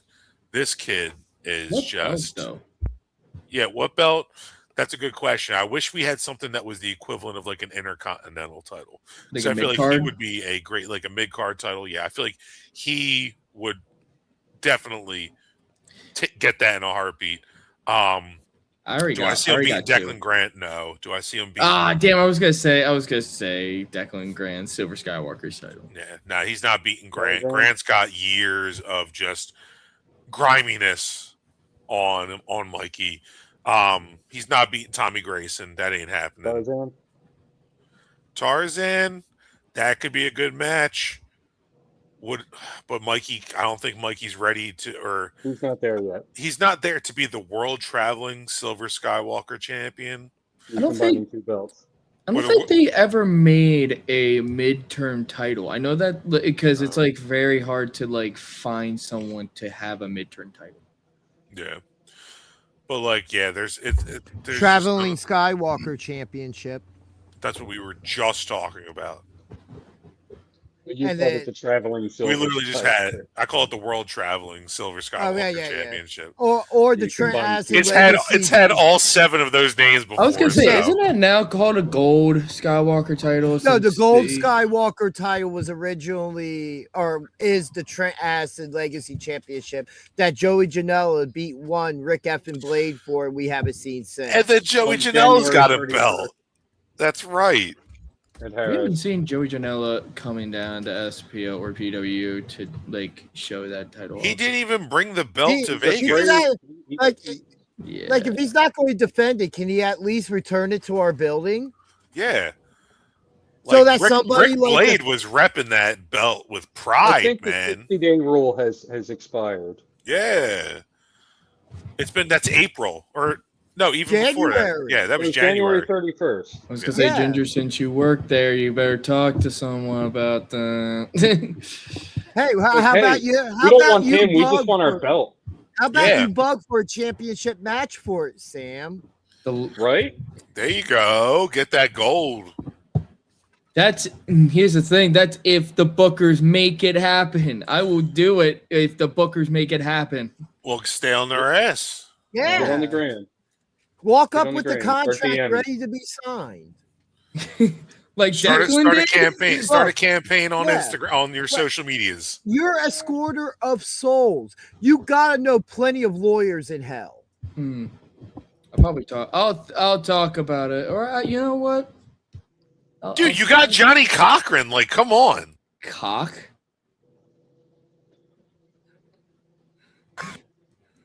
This is before your time. I forgot you weren't born when OJ got arrested. Yeah. Joey worked for me at Awesome 20 years ago. Okay. Yeah, well, Joey needs to come back and defend that belt. Yeah, it's been long enough. It's been since January. All right, the main event. Our main event was a singles match between Jay George with Mike Hamilton, Mike Jr., Nat Castle, Alex Rivera, and Skills the Great versus Amadeus with Sam Reaper and Mother Endless. Jay George takes the early advantage and beats down Amadeus. Amadeus eventually gains control and tosses Jay George out of the ring. Sam Reaper slowly approaches Jay George, but Alex Rivera and Mike Jr. back him off and help Jay George back into the ring. Amadeus works over Jay George, and the action spills to the outside. Jay George attacks Amadeus with a crutch and threatens Reaper, but as Reaper steps up, Alex Rivera stares him down. They exchange shoves, but nothing more comes of it. Jay George throws a chair into the ring and sets Amadeus up for a pile driver on the floor, but Amadeus counters. Moments later, back in the ring, Jay George works over Amadeus with chair shots to the back. Jay George stomps Amadeus, then wedges the chair into the corner. Jay George attempts to whip Amadeus into said chair, but Amadeus reverses and sends Jay George headfirst into the chair. After both men recover, they exchange strikes until Jay George dodges a clothesline and Ref Zay gets taken down. Amadeus restrains Jay George as Mother Endless attempts to mist him, but Jay George escapes and Amadeus takes the mist. Jay George hits a scissor kick for a 2. Jay George seemingly intentionally stomps the ref, then Amadeus connects with a low blow, taking down Jay George. Alex Rivera enters and spears Amadeus, and I popped. Jay George covers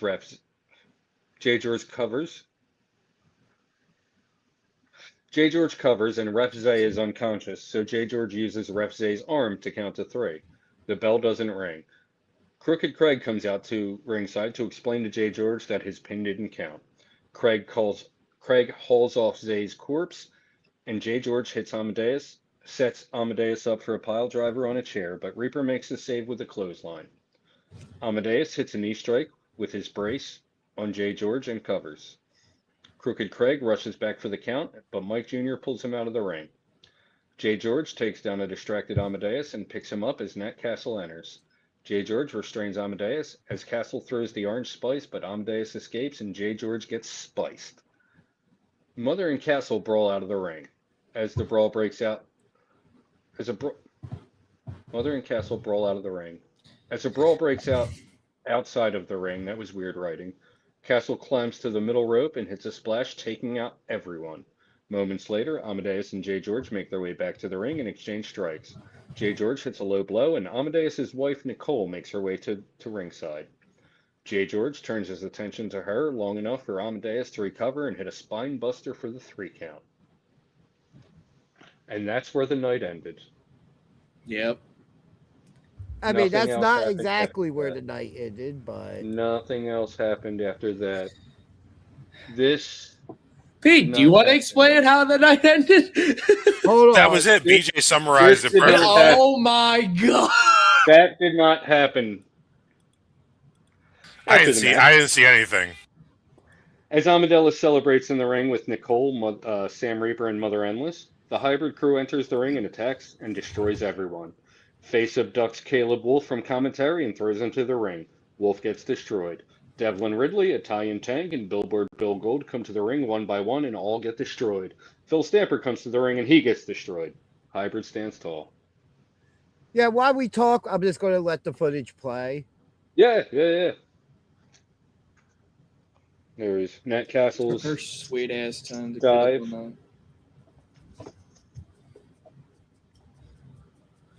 Yeah, this was just absolutely crazy after this match. Jay George, I didn't mention it, but he had the open. crimson mask. Yeah. You noticed that? Yeah. Yeah, he popped up. I was like, damn, all right, Jay George got busted open. Yeah, I don't know how that happened. I don't know where he. Oh. Archives, he's in a faction with them, man. They're a family. That's Wrath of the Wicked. Yeah. Have you not been watching our shows for the last 3 months? You have. You've been in our chats. You've seen Sammy with Amadeus. You know this. Mm-hmm. And there's Nicole hopping up on the apron. And then there's Craig doing something good, actually. Yeah, he actually counted a 3 count. And his shoulder didn't even separate. Yeah, and he was like half unconscious for it, and it was a normal count. He must have had Nick Patrick in his head thinking he was fast counting. You know, it was great seeing a win finally from Amadeus, especially on Jay George, you know, hybrid. This meant a lot. But as we all saw, the aftermath was just they can't take wicked. a lose. They just like to fight back with that. Yeah, but you guys got your ass beat and then some. I mean, at the beginning of the attack, the camera just switches to like it stopped right there. Yeah. Like, so we're not going to see a lot of this. Amadeus picking up that win after Jay George. Look. What? Yeah. Pat's like, well, I want to see what's happening in the ring. I don't know why they switched it there. Was trying to go. Can we just say I felt bad for Wolf that got involved and got in a fight? Oh yeah, Face just literally kidnapped him, abducted him. All you heard was oh god. Wait, who was that? Wolf on Caleb commentary. Wolf. Caleb Wolf. Oh jeez. Oh yeah, he got his ass beat. You'll see Face dragging him down to the ring, and is that really a loss? Yeah, the refs were picking him up. Stood pretty tall. But if you watch it back, Pat on commentary is like, yeah, well, Caleb Wolf just got abducted by the feral Face. Was that a really a loss though? It looks like we stood pretty tall. Hey, that's how I ended my. That's how I ended it. Hybrid. I mean, your ring. I mean, according to the actual rules of wrestling, yes. Meanwhile, it was Junior. A loss. Oh, there's Caleb Wolf. But they might have lost the battle, but at the moment they're winning the war. Exactly. Yeah. You lost that battle, but Jesus Christ, did you send a message with this war? But real quick, while we're watching this, I want to bring up, what does this win actually mean for Amadeus? All things considered, Jay George breaking in his house, punching his wife, accident or not, you know what I mean? It was just one of those things where that was an emotional. Oh, there's me for him. Oh, there's me right there. Kudos Devlin Ridley for coming back out after he, taking on that brutal beating from Feral Face. Yeah. Yeah. Oh, there it is. And now he's taking a brutal beating from Alex Rivera. This was complete chaos. And now Sammy's getting choked out by Jay George. Yeah. I thought I could fight, but Of course you're going to agree with Mike Hamilton Jr. Archives, you hate Amadeus. This was just outrageous. Also, I don't know if anybody saw the clip of Mother Endless is trying to check up on me, but there was a little snip of Nat Castle trying to get to the sand part, and then Mother Endless just knocked the sand out and got this and Nat Castle actually tasted the orange sand. That gets caught on camera. Yeah, that definitely gets caught on camera. That's funny. They gave JC stitches across his forehead. We had to make a statement. Huh? They gave JG stitches. They gave J. George stitches across his forehead. They had to make a statement. I don't know, man. I didn't really see any shot to the head that would have caused something like that. You know what it was? It's probably where Amadeus threw him in one of the turnbuckles, and all of a sudden he flung out. Yeah, true. Yeah, even though it's padded, that could still bust you open. Sure. And here we go. A rivalry Nice that's little been standing the test of time. Good slap off. Seriously, this really has been the test of time, right? Oh my God. Now they're in different promotions, you know what I mean? And they're still rivaling. This would have kept going if it weren't for J. George just jumping in and punching a woman. No, it's gonna happen. It's gonna happen. I'm pretty sure. Oh no, was I mistaken? Yeah, that's right. He tries to Pillmanize his leg. Oh, and then I know who you're talking about. Well, I mean, listen, the bottom line is I kind of think Billy deserves that because he's wearing Crocs. Some Patrick Star Crops, all right. Don't even disrespect Patrick Star. Crocs. I disrespect the Crocs. I don't respect the Crocs. You don't respect. Jay George is also cutting a promo during this. What did Phil say? He can't Jay George can't touch Phil, or else he'll get himself suspended or something, or arrested. Nah, no, that's just implied. Jay George said, "Oh, I can't touch you. I can't touch you." Yeah, and at this point now, if he's hybrid, he's rolling with hybrid. And the best part of this entire moment is Skills Montana. Skills the Great walking over Here's right here. There it is. There it was. She had. But Skills says, "Submission hold Friday, bitch." I missed that. Oh, I wish I would have caught that. So good. I mean, but fork that face has. Yeah, he's got a fork because he drops it on Ridley later, and I have a close-up shot. In fact, in my picture, Devlin's holding the fork, and he's like, "Why?" That's Draymond. Yeah, that's Draymond's fork. He left some forks. You can see Devlin holding it, looking at it like, "What?" Oh, bring that back down. Bring that back. They just panned the side as you pop that up. Oh, there it is. Yeah, there's the fork. It was like a split second. Oh God. They didn't even get all the bodies. That you can't from that angle. Freaking bodies. Look at Jay George. He looks like a madman. Look at everyone. I mean, dude, you can't deny that Hybrid has a squad. And they're taking down an academy. They have a squad that's taking down a full-blown academy. Hybrid isn't wrestlers. Hybrid isn't wrestlers. Hybrid is killers. Yeah. That's crazy. That sets them apart from these other promotions. Hybrid, they're just killers. Yeah, the last 2 weeks of shows. Last week it was the backseats and Age Orsini being kidnapped. This week it was just complete chaos to end the show.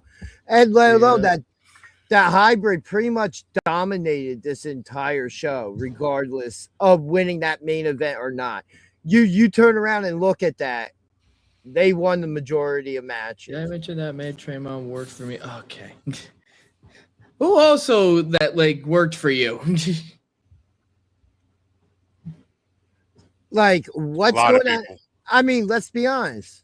What's going to possibly happen this week? They're not allowed in the locker room. Well, I mean, we even saw on the match card announcement that there is a very limited presence of Hybrid this Friday. That does not mean only they one won't show up. That doesn't mean that, but because they're going to be somebody's going to be there. Card. Which, speaking of that, we'll get to that in a moment because I have all the graphics here. But just this show just had that high energy feel the entire time.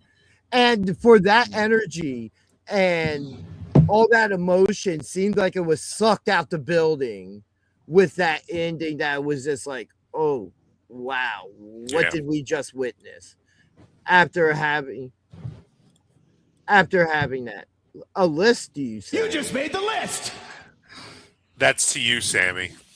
No, I do not want to know the list.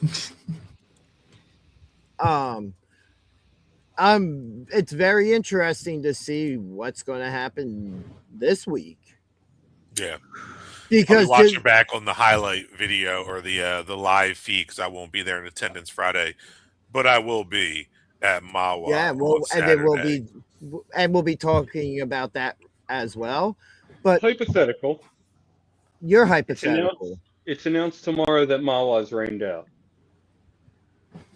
Well, Joe Hale's been commenting about that in the group chat or in here. It's like, if it's going to rain, are they still going to have it? I don't believe they would, but you know. So hypothetically, if it's rained out, would you go to SPO Friday? Possibly, yeah, probably. I was gonna say, did they just update it or something like that? I have no idea. No, not that I know of. Okay. I mean, if they do it, see, were you guys entertained when Hybrid? Oh yeah, there is yes, highly entertained. I fully enjoyed the show 100%. As you know what, as much as I have to deal with the hybrids, they do tend to make a kick-ass show. I will say that was a great show. Absolutely, They filled the parking lot. They did, yeah. But will I say it's better than an SPO show I've seen? It's definitely you've got 6 months compared to one show to really team up against. It wasn't 3.5 hours long. But it was still a packed car because I still haven't finished doing highlights. Yeah. Well, you got to remember, Midnight Express was a hybrid collab show. Yeah. They've had several collab shows since. And every this one was of the them, first hybrid. Solo, yeah, but every one of the collab shows, that parking lot looked a little more full than. Who did it make the WWE? Amadeus. Jesus. Yeah, Archives does not number one fan. I'm just saying Amadeus is Indy's most hated, and if somebody came in this chat, he would think that the chat for our show is he's also the most hated in here. I bet there's gonna be. But anyway, let's get to talking about this weekend's shows that we will be attending at some point. Friday, SPO Live, Hostile Takeover. First graphic I'm bringing up, Controlled Chaos defending the SPO Tag Team Championships against CXR from Flex Wrestling. I have no idea who CXR are.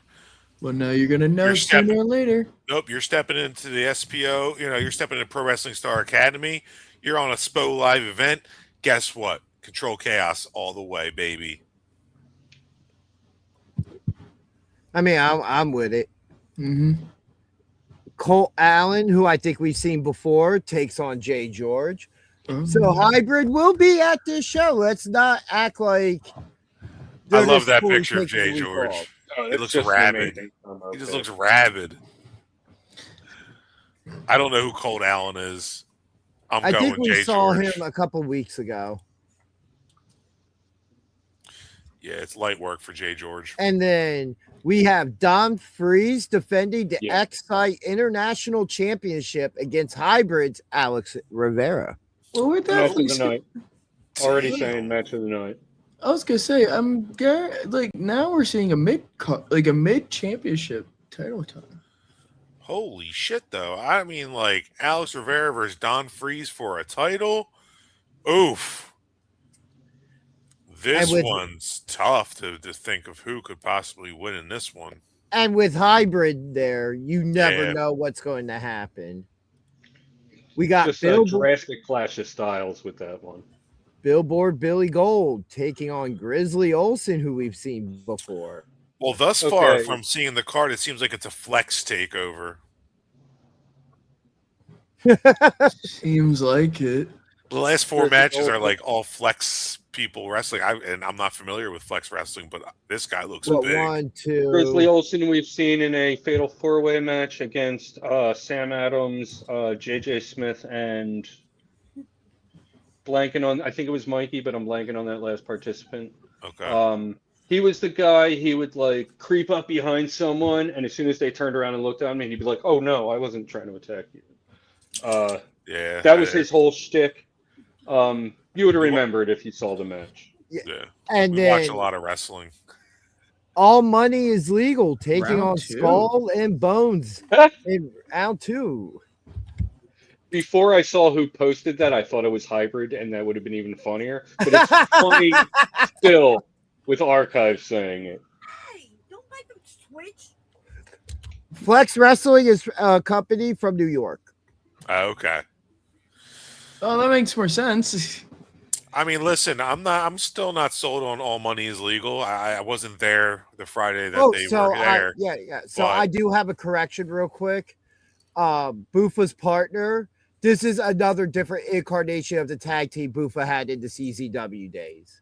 Okay. I had I'm not somebody familiar reach with out to Bufa. me to I know I've clarify seen that. him wrestle before, but Skull and Bones, Yeah, baby.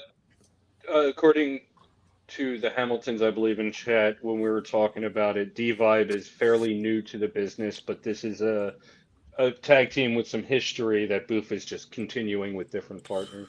Yes. Okay. I'm very excited to see my uncle's face. The All Money is Legal. And then after this, we have Stife taking on Adon Allen from Flex Wrestling. I was gonna say This match makes sense. I was gonna say the last time we see Adam was what? Was it a 6-man or was it like a singles that he had? It was a single. Was it singles? Was it? It could have been a Yeah, it was threat, singles. It was a but I singles thought it was a match. singles. Who Yeah. did he had a match with in singles? Was it Declan? I guarantee it might be Declan. Cage match. But either No, or, it wasn't. It wasn't Declan. The athleticism of both of these competitors, we know what Stive's capable of. We know, and we've seen Adon. Like, they definitely are. This is going to be a great match. I could see that being one of the top 3 of the night. Mm-hmm. Yeah. And then the last match has been advertised at the moment.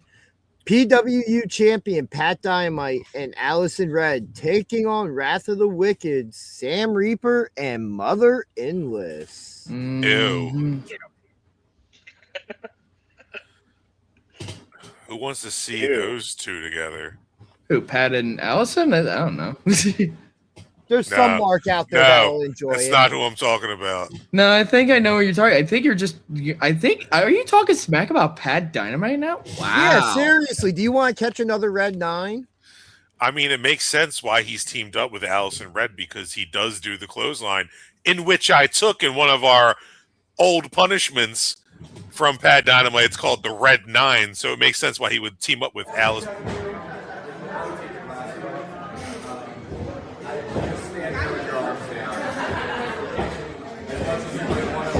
Just so you know what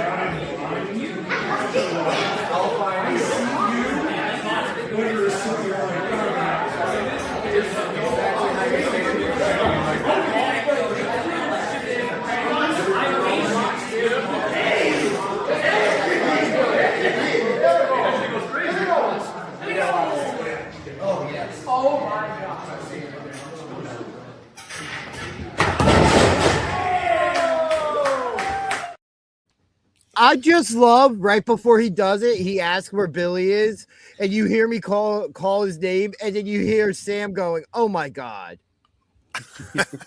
But I just noticed an Easter egg in that clip, and I'm mad at Pat Dynamite now. What? He's wearing a Backseat Boys shirt when he gives me the punishment. You just realized that? I just realized that. Brother. Is that a Flex Wrestling show Friday night? Get these guys out of here. Which one's? Wait, I keep. The book of SPO says all money is green when it comes to other feds wanting to get book time in Mount Holly, New Jersey. Yeah. I was gonna say, wait, which one's Mike Thompson though? I keep forgetting. But anyway, thoughts on this match? We know Pete's thoughts. I'm curious to see how this one goes. This is a very interesting just match team up in general, like in terms of just who's facing who. I don't see the connection, but hey, listen, I'm all for Sam Reaper and Mother Endless getting in the ring, getting their asses beat. I mean, beating people's asses. Okay, smart ass. You want to be a little? I said beating people's asses. I got my words mixed up. I've been drinking some alcohol. I apologize. That is no excuse. I know what you're thinking. I know what you're thinking. But it's just interesting to see of everybody that's within the academy to put Sam Reaper, Mother Endless against Pat Dynamite and Allison Red. I don't really know of any kind of bad blood between Pat Dynamite and Wrath of the Wicked. Although we did see, Allison Red, she has been making her way across the women's division. Mm-hmm. So, I mean, it doesn't make sense to me, this match. Honestly, go ahead. I was going to say, honestly, I'm very excited to have a match with someone who has actually, is one of them that teach me with wrestling. And the other one, that I guarantee is very interesting to have a match with. With me and Pat, when I had the first match at SPO, Pat was actually the first person that I actually had a match with. Okay. Fun fact. Well, there we go. So it hasn't been that long since you guys faced off? No, we had a lot of matches with each other. And actually the first time we actually had a tag team match with being a tag team with each other. Okay. But with Allison, well, hey, Sam, if you pick up the win here and you pin Pat, it might put you in line for a PWU championship match. That would make it a throwback, actually. That would be an interesting. If I actually pick up a pin to Pat Dynamite and having a PWU title shot with Pat Dynamite, it will actually bring back our first ever match when he had the Silver Skywalker title. Yeah. I'm sure I have that match somewhere on my hard drive.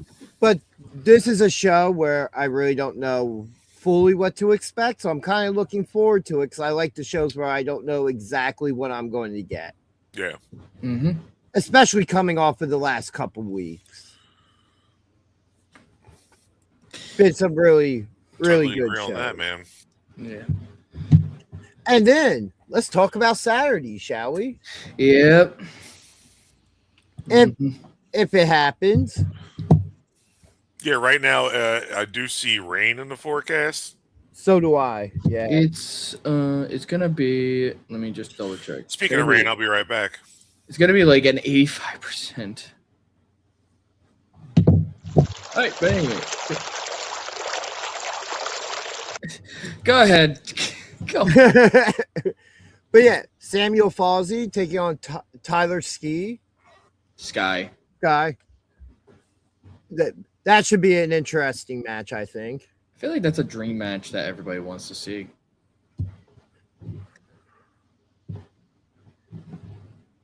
Yeah. What's up, DJ? Thoughts? Anything there? Interesting matchup. Falsey, we've seen what he can do at Mawa and in Gloucester, and we haven't seen too much of Tyler Sky. Only saw him briefly at the PWSA, but I was impressed with what I did see. Yep.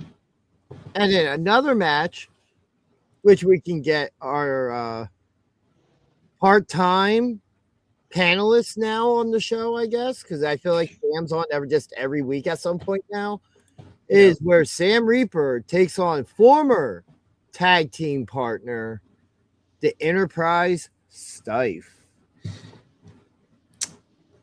Very excited. Very excited.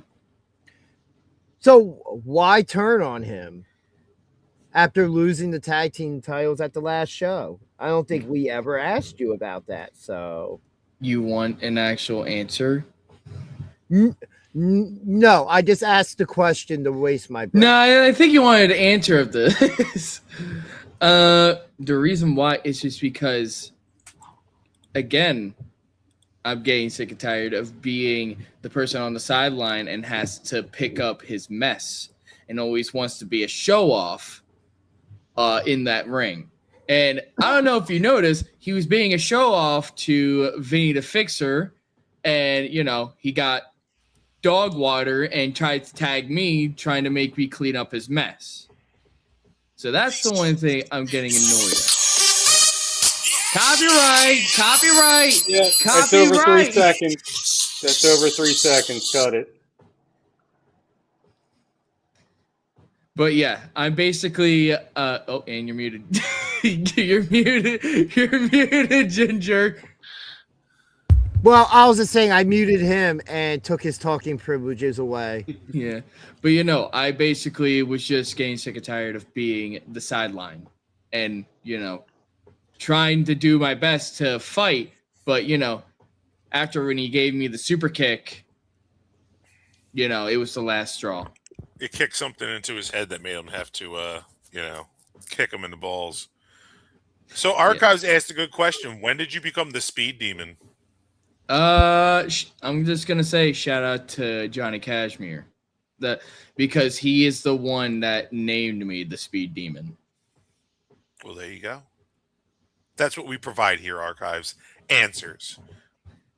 Or answers to a question you didn't ask, but none to the one you did. Yeah.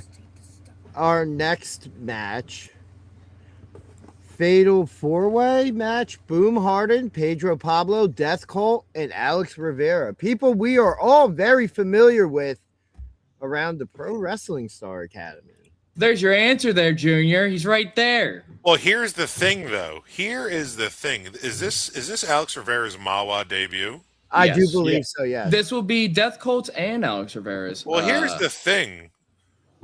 We all know that the Mawa verse is a totally different realm from that of the Pro Wrestling Star Academy verse. Yeah. So I'm curious Pedro to see. And Boomer heel.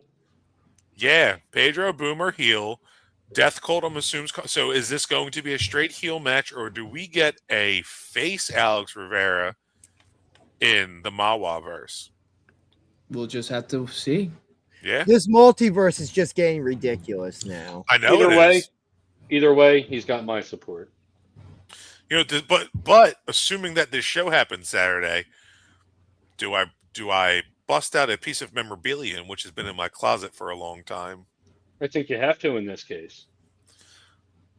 I might have to.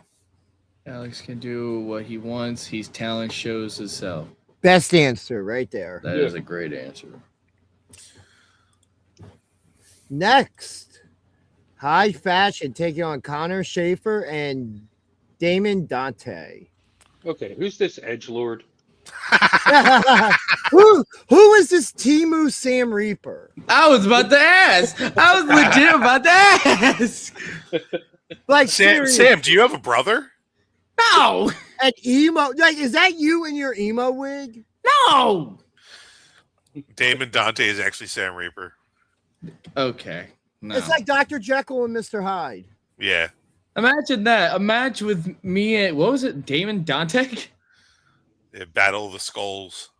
Skull match. Skull match. Only if it's Samantha Reaper. Okay, now you're just you're pushing it. You are pushing it. Yeah, Samantha Reaper versus Santina Marilla. That I would actually enjoy, okay? I will wear a wig to have a match with that, all right? What would Santino/Santina call Reaper? Let me tell you something, time, maybe, pa. I don't know. I don't know how. He's Italian. What do you expect? I don't know. That was your Italian? All right. I'm half Italian. Well, so. all right, I give you guys, what match do you want to talk about next? The 6-man tag or Vinny the Fixer versus Billboard Billy Gold? 6-man. Yeah. All right, well, it's whatever. 6-man. Right. And some weird the Mawaverse. We have the Backseat Boys, PWU Tag Team Champions, Tommy Grayson, SPO Champion, and their protege. And who is the PWU champion, Pat Dynamite, in the universe we live in. In this universe, as a 6-man tag team, taking on Pete's Posse of Brian Murphy, God of Dad Bod, and Isaac what? I don't know. Isaac, Isaac, I don't know. Taylor? It's just Isaac. Isaac Taylor? I don't know. I think it is Taylor, yeah. It's not Here's the real question. I know this is going to be the multiverse style, but do you think that the Backseat Boys and Pat Dynamite are going to work together? Yeah. I do think so. They're going to have to if they want to win that match. But this now puts me at a predicament. It does. Like, all right, so here's the same question. Do we see babyface backseats? I thought they were babyface when they were JCW. Nah, they're heels in JCW. They're heels now. Well, back then. I'm saying back then. Oh, yeah. We're talking a year plus ago now. Oh, okay. Yeah. Or almost a year ago. Wow, it's going to be a rare occasion. Like, that's just going to be a weird match. To someone who doesn't have a... Because the headless person talks back. Exactly. And does this. Gape and moment. Oh, another Lavari reference. Keep it moving. I haven't seen him in, what, months? Yeah, And it's been a while. I know you miss him. Yeah, we all miss Lavari. Everybody misses Lavari. All right, it's not just me, Pete. All right, I know you miss him. You miss him. I don't miss him. Don't lie. You miss bad managerial skills. Great guest though. Yeah, I was gonna say he's saying me happy birthday. He's cool in my book. He's saying hey, he didn't sing me happy birthday. Whatever. It's because you're a Mark Ginge. He's saying me a happy birthday. I remember that. There it is. And the last match to talk about from Saturday for the Intercontinental Championship, the Forever Champion, Vinny the Fixer, which, by the way, whoever made that graphic, I'm just noticing, they screwed up his name and spelled the THR. Not only that, like, how old are these pictures of Billy that they're using for promo? That's a dog. Yeah. That's a Dangerous Adrenaline Wrestling Gladiators photo. I know that photo. I know, but like they need to update. Yeah, and then taking on Mawa champion Billboard Billy Gold. My question is, so what does the Intercontinental Championship is going to look like? Big old marijuana bud. Fair enough. Big old pot leaf. Green strap. Broccoli. Broccoli. I just had some steak. But yeah, that's a match I'm actually looking forward to. Yeah, a match is going to be sick. We all know what Vinny the Fixer can do, and dear Lord, do we know what Billy Gold can do? It's probably been a good 7 years since the last time I saw a Vinny the Fixer match live in person. Yeah. We've seen him twice this year. Ginger hasn't. You marks. Lark. I can't be called a mark since I had a match with that dude. Much respect to No. You don't get called a mark. You're just a Lamarca. And Skills the Great in the chat. Giving respect to one Sam Reaper. Honestly, you know what? I'll take it. And you know what? If he's in the end or something like that, I'm just gonna say this to Skills. Even though he is a trash talker and would call people bums and everything, I will still. I got lots of respect to Skills. I got a lot of respect. For him. Yeah. All I'm saying is you should like take a picture of that comment and frame it and put it on your wall, because if Skills the Great is giving you that respect, that legitly means something. And live here on BJ and DG Talk Wrestling. I just took a picture of it just now and 5 seconds ago. But I will say. Like, here's the thing, though, Reaper. Just remember, You got an invitation earlier from Mike Jr. You want them wins? You want the wins? You know where you got to go. Well, here's the thing. Here's the thing. If hold on, if I do go to the hybrid side, where your stepfather is. First of all, rude. I was speaking. If I do join hybrid, I can't leave without Mother Endless. I'm sorry. That's what I just said, though. Your but you didn't let me over there. Yeah, but you didn't let me speak, Pete. You didn't let me speak. Damn it! He's kissed her twice now in public. You do realize that if Sam Reaper goes over hybrid, he has to double cross Amadeus. Of course, and we all know what Archives wants. Yeah. Is there any other way? Depends on if someone pushes the buttons. But yeah, a lot of wrestling coming up this week, and hopefully weather holds out or they figure out something to still be able to hold the event. Because I always look forward to the rare occasion where I have a chance to go actually be a fan and not be working backstage. Absolutely. But the last time I did that, Rick Blade lost a championship. I'm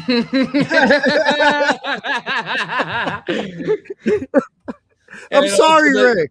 And also the time where you booed Rick Blade and he gave you a death stare. Meanwhile, Amadeus had the camera right behind. No, we weren't booing him. We were cheering. He was looking at us like that because he watched our preview show and we all picked against him. So the whole thing leading up to that was the match with Pat Dynamite at the show before that. Like I think we all picked Pat to win that match. It was Simon Gotch and Rick Blade versus the Rep. No, but I'm just saying the match with Face that Pat had at that show. Right, yeah. And, I thought you were going back to when Rick Blade was like, "You didn't pick me." Oh, that was good. Can I just say, Rick Blade? Every time I see him, he looks like he is immortal. Oh yeah. He steps in that ring, he has his arms up and everything, and he just looks like he's immortal. Nothing but love for one Rick effing Blade. That's again. I remember Rick Blade still wants to have a match with me one day, and I'm like, you don't want that smoke. Listen, you don't. Of all the smoke you want, you don't Ginger. You don't want the smoke Ginger. On. One of two men I've ever seen defeat Face is Rick Blade and Kid Legend. Let me put that in the. Oh, and all right, and Johnny, 3 of all the matches, but that was a death match. But that wasn't. But here's the thing, though. Rick Blade brung it up, and I accepted it. Yeah, well, I'm just telling you, you don't want that smoke. At least not in the 23. Just make sure it's not in the 2300 arena. Make sure there are very low ceilings wherever it is. Fun fact: I actually went to the 2300 arena. Yeah, yes. We talked about that behind the scenes. It was a lot of fun. I'll say that it was a lot of fun. I haven't been there since ECW was running it in the late 90s. So it's been a while for me. My second time was right before we did our first show. Right around the time that Gloucester show was going to happen. I think it was like the day before, like a week before or something like that.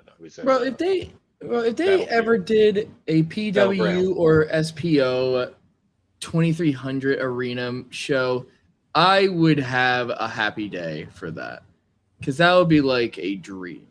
I would be jumping up and down for joy to know that we would be doing that. But anyway, what a show we had here today. Started off the show with Cowboy Pete Carter. After that, oh my God, that was today. Yeah. Yes, that was today. Hold on. I think the Pharaoh phase today is way different than back then. He was really stepped his game up. Oh yeah. Yeah.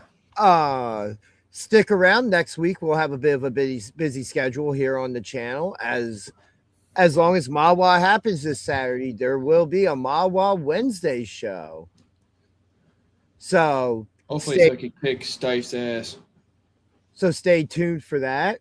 You're going down, Reaper. Shut up, Pete. Yeah, seriously, the disrespect, man. I didn't say that. That was somebody hacked in the chat. I think Pete needs another kendo shot. Yeah, you know what? That could happen. Only if Mother Endless is doing it. Oh my god. Yeah, I'm gonna make sure Mother's not doing it so that Doesn't work for If me. Mother's doing it, I'm going to use your get out of jail free card and take it. okay, you. That I do not allow. I will make sure Mother is not going to be there so you get kendoed in the bag, PJ. You're going to get a kendo from me, buddy, or from Ginger. I will let him do it. You need to still send, please, PJ, go, please send that to me now. And send it to me as well. Thank you very much. Pete's got the unedited. Unedited. Unedited. But yes, right everybody, as always is tradition, we try to end the show and go off the rails. But thank you to Cowboy P. Carr, Sam Reaper for joining us. Everybody in the chat, thank you for joining us. Guys, great show as always. Hell yeah. Everybody be good to each other. And all things go good. You should see myself and BJ this Sunday, 5 p.m. for our mainstream show. Otherwise, pay attention to socials for announcements of future guests and stuff like that for the upcoming week. But until next time, for Sam Reaper, Pete the Wall Piers, BJ, I'm the Danger Ginger, and we'll catch you next time for some more Indie Spotlight. Rest in peace, Crumb Dump. Hey, wrestling fans, this is Rick Lee telling you to tune in. BJ, DG, best wrestling talk on YouTube.